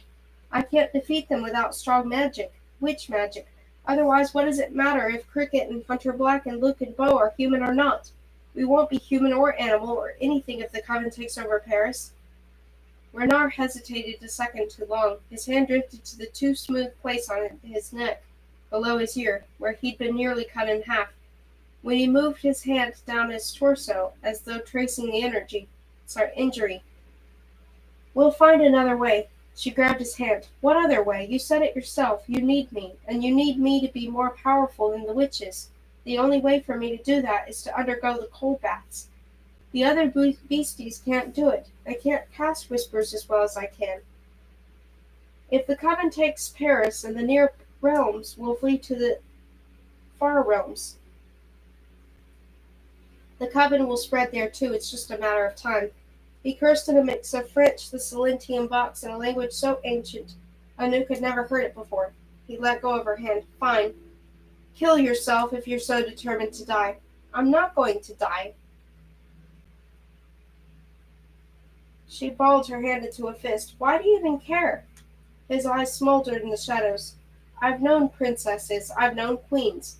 I've never known anyone who was meant to be a monster but who baked pies instead, who danced with goblins, who loved a witch, who never hated a single thing in the world, except me, perhaps." "I don't hate you." "Well, wait until we're married." He paced in front of a sack of marshmallows, dragging his right leg slightly, then turned sharply toward her. Impulsively he took her face in his hands. Then he pressed his lips to hers. The pantry went dark. The flames in his palm had been extinguished by their touch. Surprised, she leaned back against the racks of pudding pies. Cherry, pecan, chocolate cream. The rich smells made her lightheaded. Renard put his hand on her waist and deepened the kiss. His fingers pulled gently against the fabric of her dress, inching her closer. She reached a hand out thoughtlessly to touch his jaw. He let out a small sigh and kissed her again. Had she gone mad? Every royal in Europe was mere steps away. Luke was just beyond the door. Beau was in the cellar, even if he was currently a dog. But Renard's lips tasted of powdered sugar. She'd missed such little comforts. The flavor of something sweet, the touch of another person. She pulled back abruptly. The pantry was so dark that she couldn't see his face. What was that for? He whispered another flame to light in his palm. There was an edge in his eyes again, that arrogant mask the royals wore to hide what they truly felt. But as the flames danced in his hand, the mask slipped a little. "In case I don't get another chance?" He closed his fist, extinguishing the light again. She heard uneven footsteps, and then the door swung open and he disappeared back into the feast. The door shut behind him. In the dark, Anouk sank onto a lumpy bag of flour. She gently touched her lips. They still tasted like powdered sugar. Chapter 16. That night, Anouk tossed and turned in bed. It was likely that every acolyte in the cottage was lying awake, wide-eyed, minds heavy with what the morning would bring. Only the royals, in their sumptuous guest rooms, on the upper floor with their bellies full of Anouk's souffle au fromage, would be getting a sleep. For them the cold baths were little more than a game. Anouk imagined them as spectators, betting on racehorses, watching some girls die and others live, distressed only by their failed wagers. To beings who had lived for centuries, what were a few more dead pretties? At dawn the 10 acolytes kept their heads low as they filed downstairs to the bath-house, where enchanted pretty servants who had come with the royals bathed them in herb warm water, rubbed them with sweet almond oil, and gave them stiff grey robes woven from Icelandic sheep's wool to wear. Anouk tugged the coarse fabric over her head. A pretty fastened a crimson sash around Anouk's waist. Anouk ran her hands over the fabric, thinking once more of the Northland maidens. Matazola wouldn't have been caught dead in plain wool. Petra muttered to Anouk, I guarantee she found a way to line her robe with silk. They began the procession back up the stairs, their bare feet quietly scuffling on the steps. Anouk stared numbly at the back of Petra's messy strawberry braid. Duke Carolinge was waiting for them. He threw open the nave doors to the cloistered courtyard. Anouk shivered, shielding her eyes from the light, and hung back. A cold breeze siphoned off the warmth from her bath. It was a bright but grey day, threatening snow, never a joyful place. The courtyard was usually full of frozen mud puddles, a few scrawny chickens pecking the ground, and Frederica doing push-ups. Now the bed of coals was here, powder fine and raked to perfection. Wooden planks were laid out over the mud beneath the aster tree. The other girls were already in the middle of the courtyard, lining up by height. Esme was at the head of the line, Haida next to her, then Marta, then Petra. Anouk was next to Petra, followed by Lise, Jolie, Carla, and Sam at the end. Frederica should have been in fourth place in front of Petra, but she wasn't with the others. Anouk frowned. Before she could think, a hand shot out of the shadows and pain blasted through her side. She held in a cry. The ache felt like a spear straight through her ribs. It isn't personal, Frederica whispered, leaning out of the shadows, but I need my crooks. Frederica dug the blade deeper into Anouk's side. Anouk fell against the doorway, breathing hard. Frederica pulled her breakfast napkin out of her robe and pressed it to Anouk's side, soaking up the blood, and before Anouk could even think to scream, Frederica palmed the blood-soaked napkin and went to take her place as fourth in line. Anouk clutched at the doorway. The pain in her side was like a fire.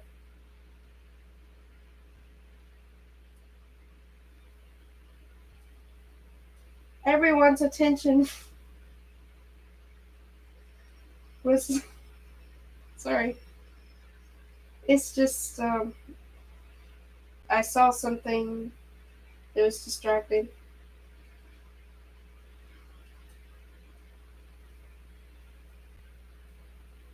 Everyone's attention was on the other 8 acolytes lining up in front of the bonfire. No one had seen her and Frederica in the shadows, but now Petra was standing on her on tiptoe looking for her.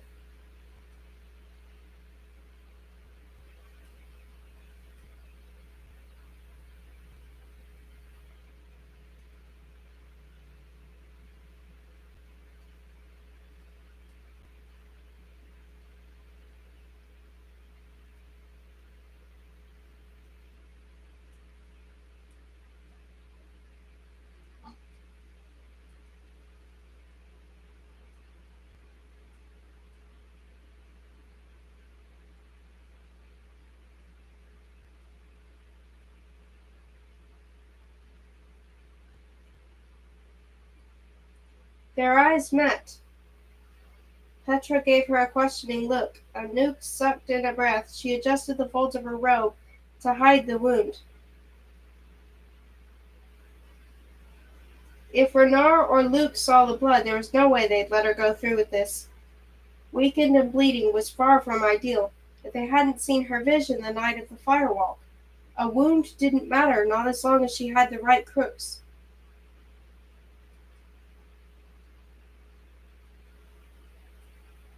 She tried as hard as she could to ignore the pain and took a few careful steps to her place between Petra, who was an inch taller than her, and Lise, who was a hair shorter. Her stomach churned at the thought of watching Petra writhing in the flames, but then the pain in her side flared and it took all her strength to remain standing. "Hey, you okay?" Petra whispered. Anouk nodded. Sweat dripped down her temples despite the chill. Her eyes flashed to Frederica, who hid the bloody cloth in the palm of her hand. The chapel bell rang, long and foreboding, piercing the winter quiet, and the southern doors opened. The royals filed out, pulling up their fur-lined hoods and slipping on leather gloves. They chattered among themselves. One of the women even laughed. Anouk stared at them speechless. Bernard was in the midst of them, a mug of some hot liquid in hand, the hint of a smile on his face, all of them looking as though they were preparing to ice skate, not watch girls die. Nothing but a game to them. Luke at least wasn't among them. Anouk glanced up at the Duke's library.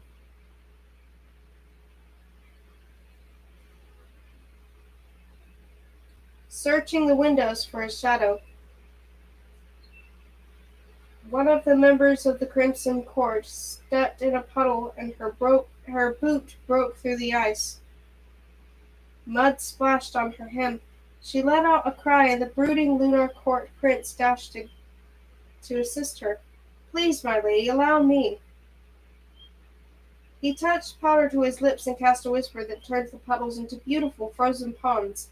Not to be outdone, the court of the wood delegates turned to the four corners of the cloisters and summoned roaring bonfires to chase away the worst of the cold. Then they all took their seats, sipping hot drinks.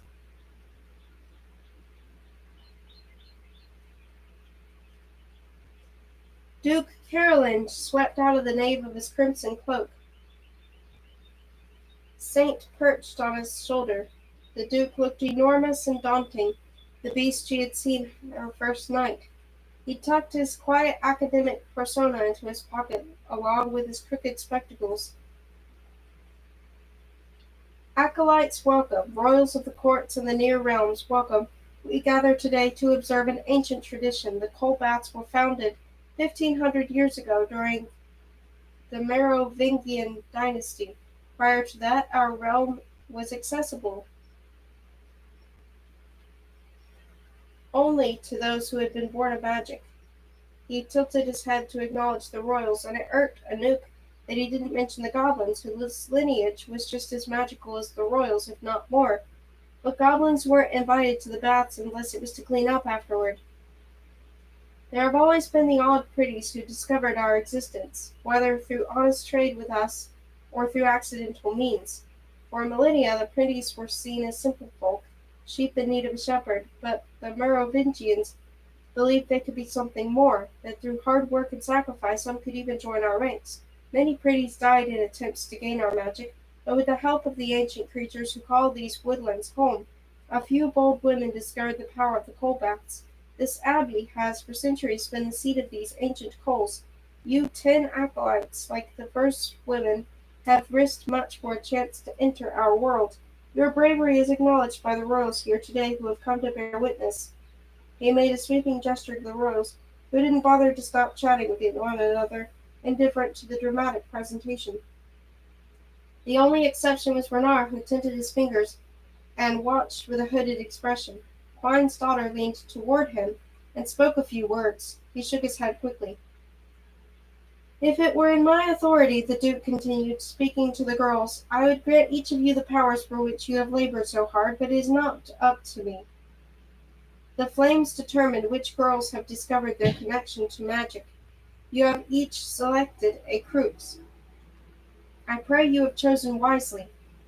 He turned to the royals, and as if sensing the end of a speech they must have heard hundreds of times before, they stopped talking. "Royals, do you witness?" "We witness," they replied. "And acolytes, do you burn?" "We burn," they said in unison. "It's time for the lighting of the fires." The cloisters grew very quiet, even the wind stilled. The royals straightened in their thrones, and all touched some powder from the vials around their necks to their lips, staining them vibrant hues of green and orange and blue. In unison they began whispering in voices that formed an eerie harmony, like a church hymn spoken in the Silentian thoughts. There was a strain in their faces. Despite the many times they'd performed the ceremony, it never became any easier. This wasn't any simple fire-casting trick. Gradually, the raked coals began to smoke. Sparks caught shooting out from the beds. A red glow began deep in the coals. The fire burned hotter and hotter, throwing off waves of heat that made sweat break out on Anouk's face, even though she was 20 paces away. The voices of the royals rose. The minaret court stood, arms extended, then the lunar court, and then the court of the woods. Soon all of them were standing, chanting in a clash of loud whispers, and Anouk wanted to slam her hands over her ears. With a flash like lightning, the powder-like coals crystallized to glass. The red glow gave one final throb and then burst into a blue so bright Anouk had to look away. The royals stopped chanting. Once more the courtyard was silent except for the crackling flames. One by one the royals retook their seats and reached for the drink of something strong. The wound in Anouk's side throbbed. She pressed a hand to it, feeling suddenly uncertain. She turned quickly to Petra and grabbed her hand. "If only one of us makes it," she whispered fiercely, "promise me that the one who survives helps the other beasties and the goblins." There had been a time when she considered Petra her enemy, but after those long nights in their dormitory bedroom dreaming of magic, she'd come to see herself in the witch's girl, and vice versa. Two girls who'd wanted everything, and would do anything to get their heart's desires. Something passed over Petra's face. Anouk almost expected her to ask what was wrong, but instead she said quietly, "I promise." The sky was darkening overhead, threatening snow. The smell of tea and wood smoke was heavy in the air. Duke Carolinge laid a hemlock bough over the glass coals, and the brilliant blue flames dulled into a blue so thin and faint it was nearly invisible. But Anouk knew the most dangerous things weren't always the brightest. The bitter aroma of hemlock filled the courtyard.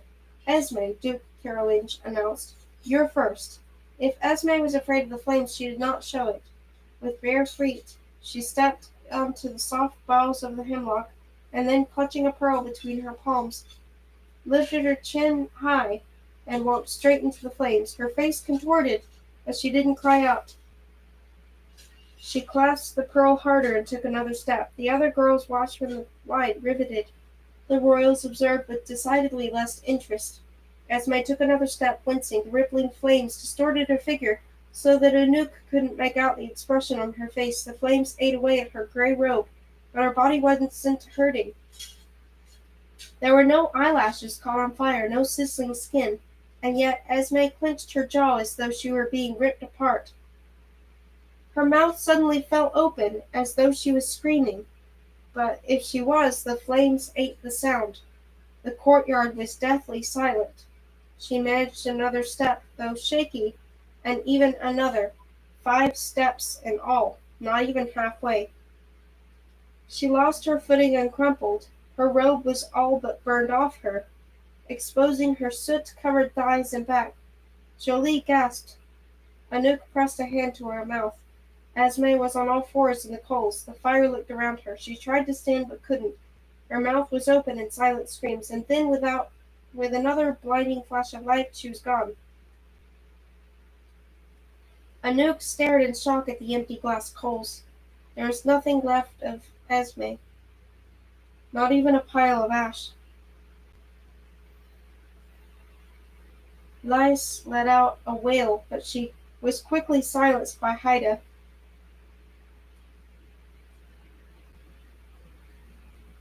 The royals turned away, disappointed and bored, and Anouk caught one of them saying something about a bet. Duke Carolinge stoically turned to the line of girls. "Haida, you are next."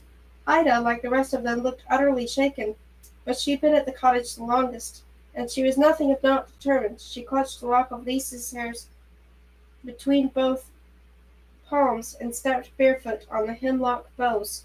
She glanced back at Lys, gave her curt nod, and stepped into the fire. Anouk clenched her jaw against the ache in her side. She felt dizzy from the pain. Her vision was starting to blur. Across the flames, Renard was watching her with an odd expression on his face, as though he sensed the hidden wound in her side. Haida made it 3 steps into the fire before crumbling. Her mouth opened in silent screams. The flames ate away her robes and then tore apart her body in one awful flash. As fast as a blink, another girl vanished from existence.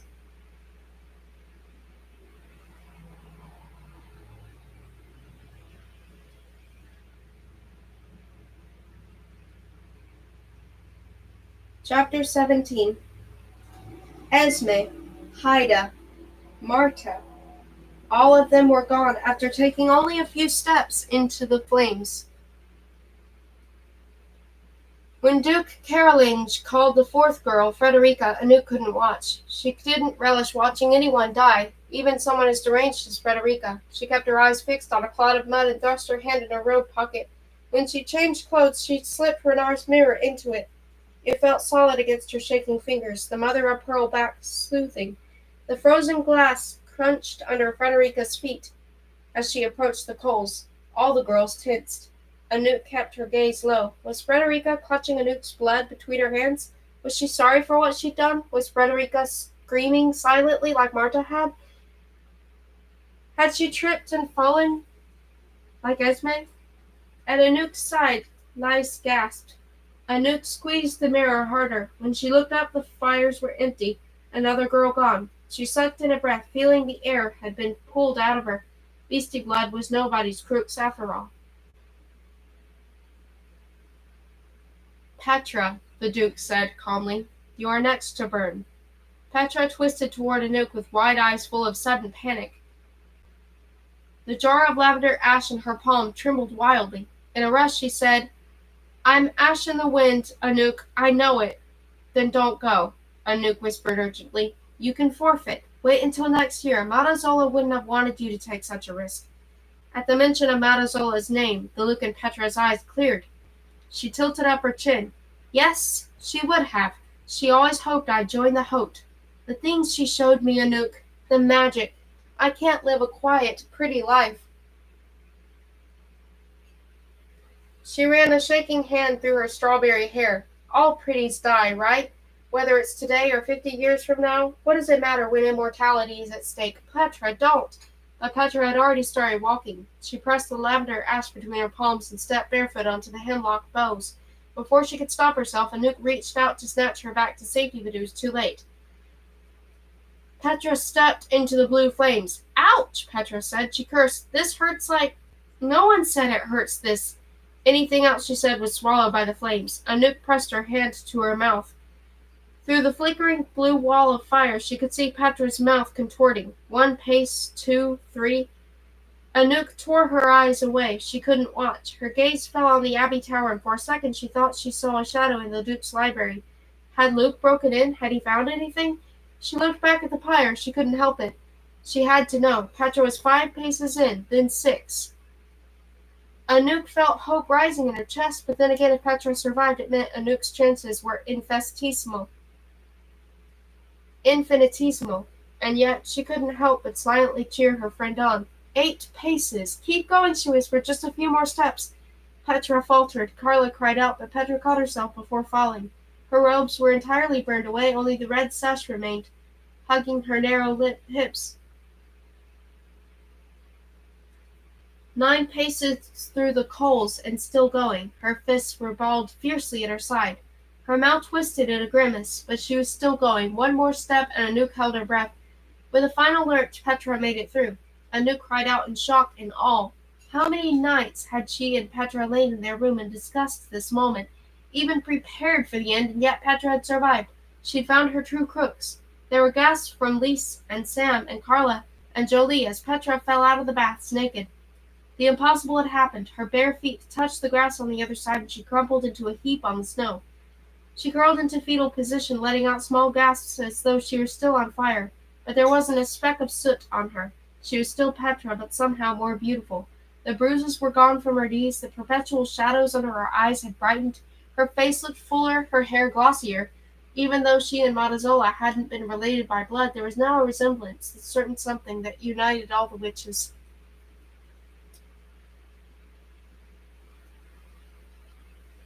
The royals clapped with the first true enthusiasm of the whole day. A new witch was a valuable thing, new blood in the Hote. At the witchery feast tonight they would all be vying to win the loyalty of the new witch. promising her every luxury in return for her service in their court. Petra was French, but that didn't mean she'd be bound to serve Renar in the Parisian court. Already the Crimson Queen was arguing with a court from the Court of the Woods. The Duke whispered something to Saint, who took off and vanished over the northern mountains bearing the news. Anouk felt herself grinning.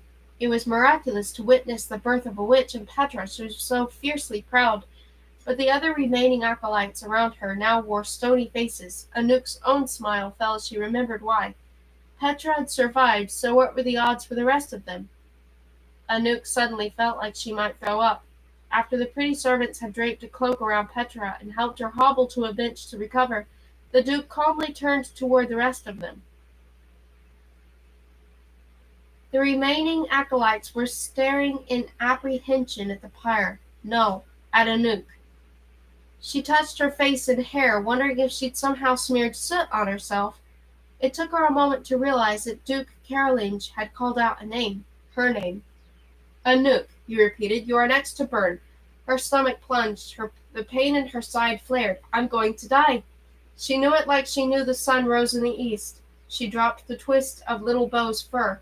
Fear roared in her head, deafening her. Lise wasn't smirking now. None of the girls were. They all looked as pale as Anouk knew she was. The odds were now equally poor for all of them. Dimly, Anouk became aware of someone calling her name from across the courtyard. Renar was shouting, but her senses had gone numb, and then he was standing, pushing through the other royals to speak to Duke Carolinge, his limp far more pronounced in his rush. He was pointing to Anouk, saying something to the Duke that Anouk couldn't hear, something about an unfair wound. Somehow, he'd figured out what had happened to her, but the Duke kept shaking his hand. A man of honor, but not a man of sentiment. The kind of man who would spend a year patiently, even kindly, training a girl and then not a blink as he watched her burn. "Anouk." The voice came from the bench by the rectory. Petra, still shivering in the blanket, met Anouk's eyes.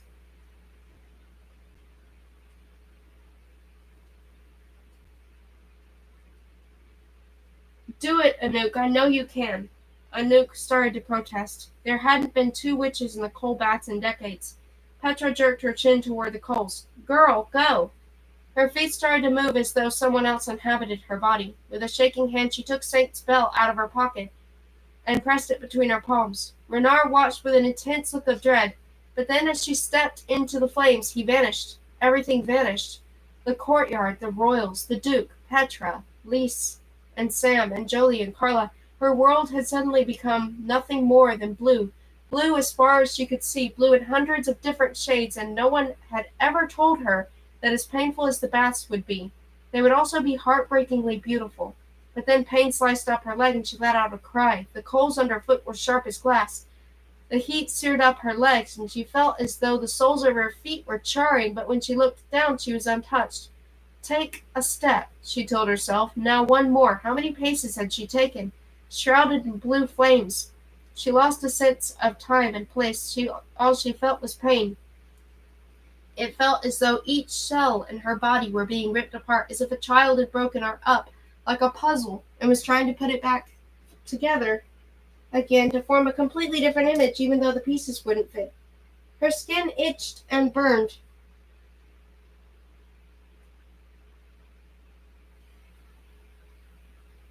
Beneath it, the muscle rippled as though someone was tearing it from her bone. Another step. Was this what it felt like, to be reborn as something else? But she had already been reborn as something else. Suddenly she was back on the floor of Madame Vittoria's attic in a puddle of blood, with the other beasties standing around her. She'd gone from owl to girl, now from girl to witch. Another step. The pain was almost unbearable. Her hands were shaking. She wasn't even certain she was still clutching the bell. The audience outside the baths couldn't hear her screaming, but she could. Her own screams pierced her ears. The flames were pulling her apart, remaking her, testing her blood and her bone, determining whether she'd found her crooks, if it was possible for a beastie to become a witch. Another step. She lost her footing and barely caught herself. The pain in her side flared. The flames were too strong. The wound had weakened her too much for her to take another step. Where was her bell? There, on the coals, just a useless piece of metal. What if a beastie couldn't become a witch? What if she was what they said she was, an animal, a base, lonely thing? Renard had believed in her, so had Petra, but they didn't make the decision, and the flames were turning. She fell to all fours, wincing against the pain. The flames no longer felt like they were trying to put her back together into something new. They were only tearing her apart, piece by piece burned so cleanly, not even ash remained. Her vision wavered, the world turned darker. She sucked in smoke, and then an odd image appeared before her. Black smoke covered the ground. A group of what looked like witches in black robes were chanting. The smoke obscured them so that they were only hazy outlines, and Anu couldn't tell if there were only 5, 10, or 20 of them. Their faces were nothing more than blurry ovals of various skin tones, but they were all crying black tears. The smoke rose higher and higher. It looked like they were summoning the smoke, commanding it. And then, out of nowhere, an owl skimmed over the darkness. It twisted its head, calling into the void, and she gasped. It had no eyes. A fluttering of wings erupted in her heart, and the vision of the witches and the smoke shattered. Suddenly she was back in the cold baths, on her hands and knees, the pain in her side unbearable, and she knew. She knew. Her crux wasn't the bell. The flames burned away the last of her ropes. Something clattered onto the coals in front of her. The blue world was folding away, but with her last ounce of strength, she managed to reach out a hand and grab the object, the round mirror. A face looked back at her, not her own but Renard's. She whispered. The last thing she felt was a drenching rain, like a late fall shower. But if it was rain, it was thick and heavy as tar, coating her skin and her eyes until everything was black.